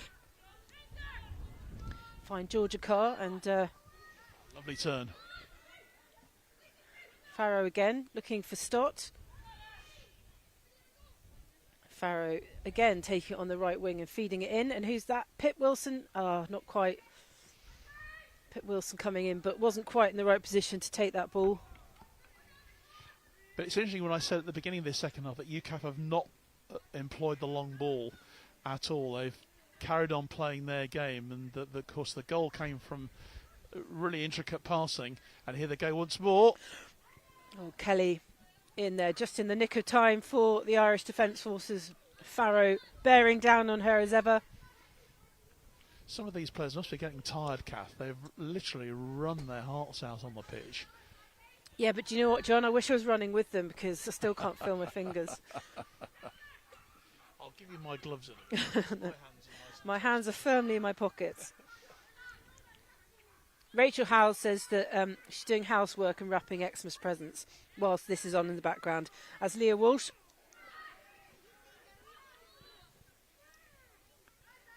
So that was a good run out from Ashley Housey-Stott as she's only come on fresh legs in the last couple of minutes, but the ball ends up with Kelly and finds Herbert in the midfield, and that is Carr to Housey-Stott again,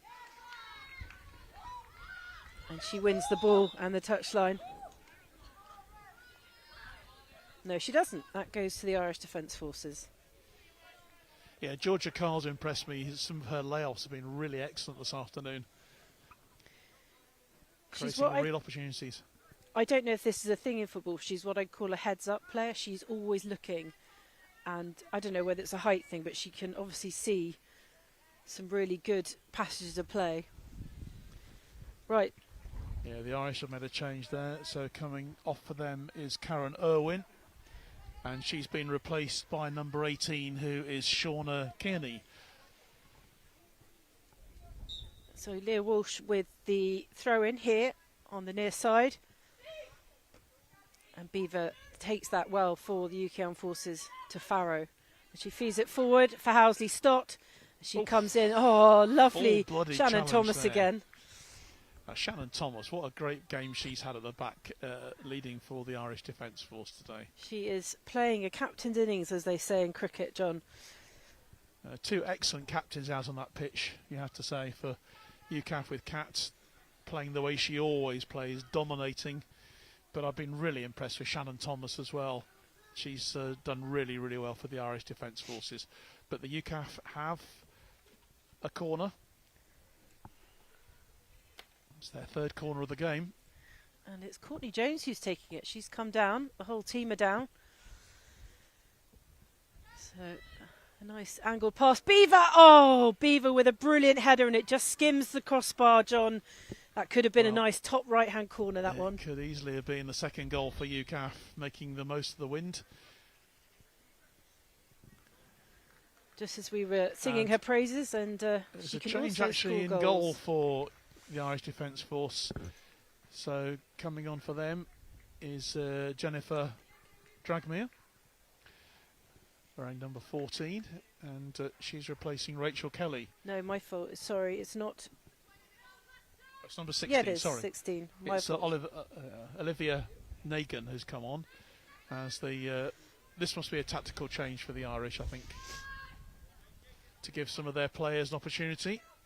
Georgia Carr then feeds it forward, but she's prevented from by the UKAF forces. Farrow's on this loose ball, Oh, and scored! it's in! Another one for Farrow off a loose ball.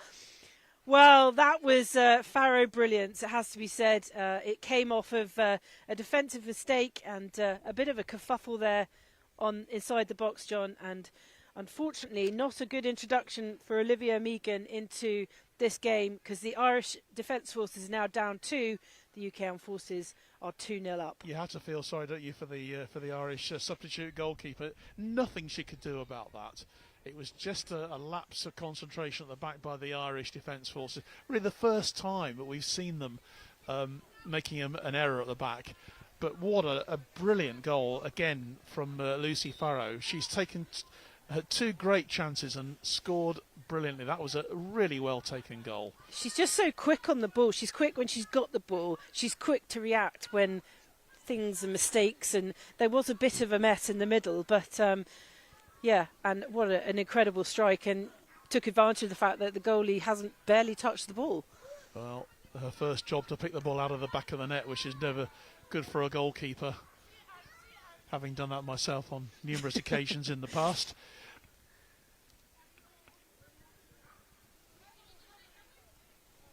But 2-0, of course, gives UKAF a really good cushion now. As long as Irish heads don't drop, because this has been an outstanding performance from them this afternoon, make no mistake. Eden Marsh then, fielding the ball there on the left-hand side, and she feeds it to Wilson. Wilson again tackled by at least 2 defenders, claiming a free kick, but it's not given. Claiming a penalty, actually, I think. Claiming a penalty, sorry, inside the box. But referee Stephen Butler having nothing to do with that.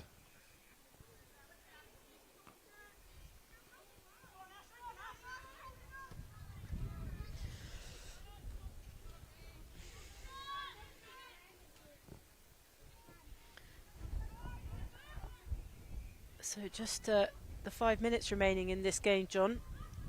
And UK Armed Forces are 2 goals to the good. And I would say now they can afford to settle down a bit, but that's just not the way they play. And the Irish, I'm sure, will still have faith that they can do something to change, maybe not the outcome, but the scoreline at least. Well, for them, if the Irish could get a goal, obviously that would be a massive boost for them, having never scored against UKAF in this fixture. And in a way, they deserve to get a goal today for their performance. But UKAF will be just as determined to keep that clean sheet record going themselves. And for those of you who are watching and want to hang around at the end, just to say that there won't be any trophy presentation at the pitches. That's all done at a dinner this evening. So after comms, we will come straight off after the match, John, just so that you can get ready for the men's match. Well, we can. Another corner for UKAF. Be quite nice to get some reaction if we could from the teams at the end, and we'll try and do that if we can. Just won't be able to do it live, which we'll bring to you later. Yes, if you keep in touch on our socials, but also on Forces News website, you'll be able to see some reaction.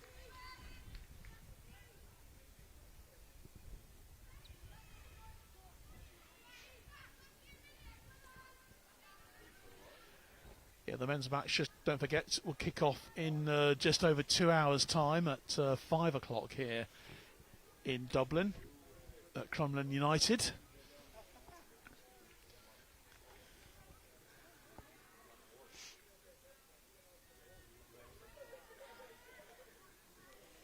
Referee allows play to go on. Pippa Wilson chasing at one.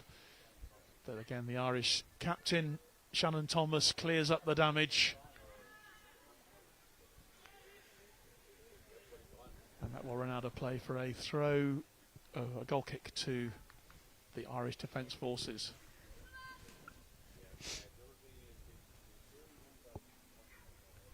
Just a couple of minutes remaining here as the new Irish goalkeeper, Olivia Megan, who had a very harsh introduction to this game with UK Armed Forces' second goal from Lucy Farrow. And Indy Totti there trying to feed it forward for George Carr, but taken by Megan. And yes, the Irish running out of time, but it's hard to take. A loss is always hard to take, but there's a lot they can take from this game, John, and I hope they do going forward. Oh, most definitely. It's certainly the best performance that I've seen from them. And it's just, one defensive lapse, and a class striker in Lucy Farrow has pounced a couple of times, but that's the difference. And the Irish have had their chances in this game, particularly in the first half. They had a couple of chances to take the lead. Lovely ball, or it's just a bit too much on it, and Ashley Housley-Stott congratulating her teammate, but I don't think she would have made that. So goal kick then for Olivia Megan.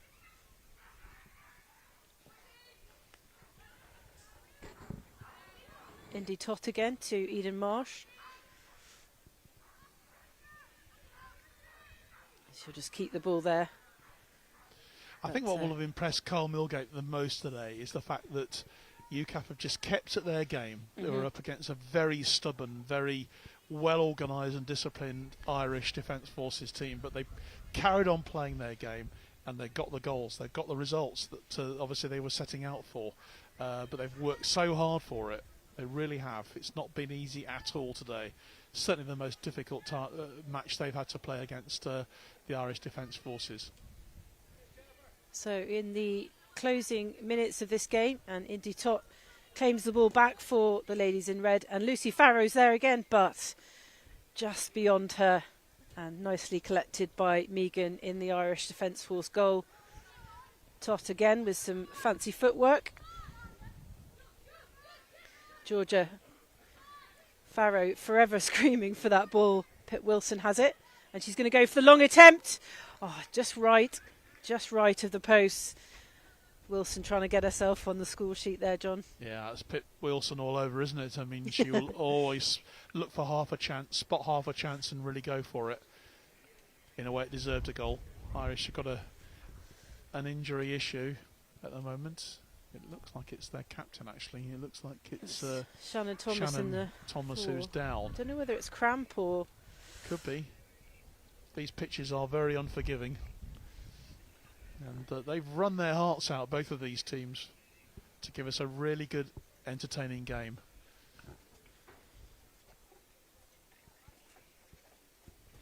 I doubt whether the referee will play too much stoppage time. Obviously, we've had a few player replacements in the second half.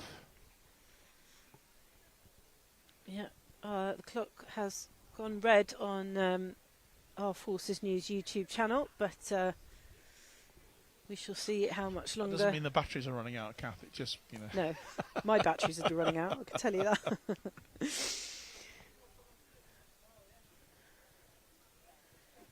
So yeah, just a bit of pause, and John, you'll be live from quarter to the hour for 5 o'clock for the men's Defence Forces fixture, and looking forward to that. I mean, probably be dark by then. It will be. We're playing under floodlights, so it'll be a different sort of game. The wind has definitely dropped. There's still a bit of a breeze around, but it's definitely nothing like it was at the start of the game, and I'm sure that's going to be welcomed by both of the teams. And as we've already said, the UKAF team, there's a few players missing, obviously, from the Kentish Cup and from the Game of Remembrance, but they've got a strong side, UKAF. Danny Kerr, his inclusion is a real boost, I'm sure, for them. He's a player who knows what he's doing in these matches. And there was a time, John, if we backtracks of 12 months, where he didn't know whether he'd be able to play football again. Quite a significant leg injury, and but he is the fittest of men when it comes to his job, and he will make a reintroduction into the starting 11 for the game later today. The Royal Navy's Sportsman of the Year, of course, last year. UKAF Sportsman of the Year. Indeed, as well. The first footballer to do that. Did you know that? I did. That's a good bit of history there for Danny Kerr as Courtney Jones takes it at the back for UKAF, and they're still pushing forward with only minutes to go. And again, a bit too much on that from Indy Tott, and Housley Stott unable to make it, but gathered by Megan in the Irish Defence Forces goal. And UKAF just need to play this one out. They have a 2-0 lead. Pip Wilson then to Carr, to Wilson. And Tott does what she can. And Beaver to Marsh.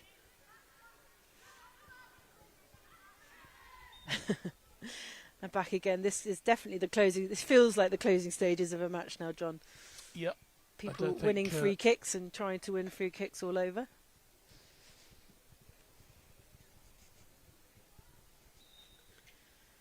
So free kick there for UKAF. Not too long to go here. Can they get a third? Carl, Offside flag's gone up.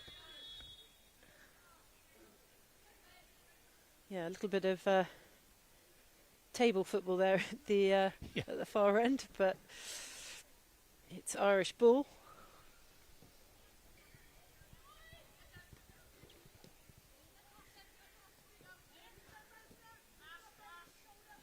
And Walsh, who's had a really good game, feeds it forward, but UKAF strong at the back here. And a defence that, to be fair, hasn't looked as strong as it can do. But they have managed to keep a clean score sheet at this end. That's beautifully played there by Ash Mills.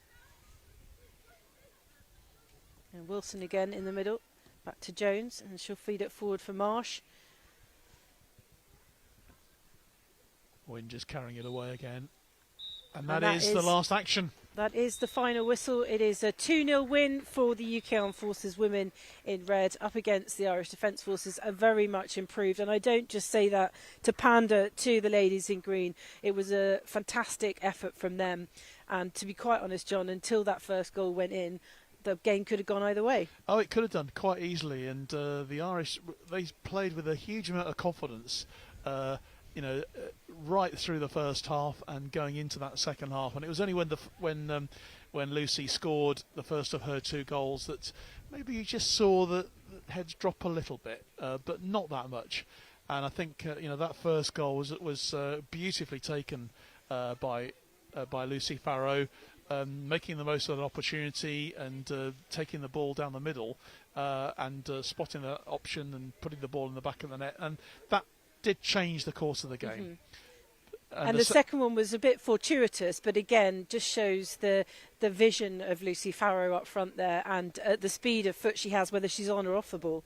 Yeah, absolutely. But I'm sure that the Irish Defence Forces can take a huge amount from this game. It's certainly the best that they've ever played against UKAF, and some outstanding individual performances from them. Certainly Shannon Thomas, the captain, has been brilliant, and Katie McCann as well, who was so unlucky to see that shot in the first half come back off the crossbar, which that could have changed the whole course of this game. And of course, when goals go in, it does change the way that the opposition are going to have to take the match on. But all credit to both teams who've given us a really good game in not easy conditions here today, Kath. Well, look, many thanks to John Knighton. Those of you who are members of his fan club can subscribe to the Forces News YouTube channel and join him again. My family. Yes, your family. At 4:45 this evening for the men's fixture, and John will be on that. And we will try and get some reaction, ideally from Kat Beaver, Carl Milgate, Lucy Farrow, just some of the UK Armed Forces players and possibly some of the Irish Defence Forces. So do join us later on our socials, and of course, and we'll show some highlights, hopefully, of the women's game in the half-time of the men's. So don't go anywhere. Go and have your tea and get yourself back in front of Forces News YouTube for 4:45, and we'll bring you the second fixture of this double-header from the Irish Defence Forces versus UK Armed Forces in Crumlin. We'll see you then. That is sensational.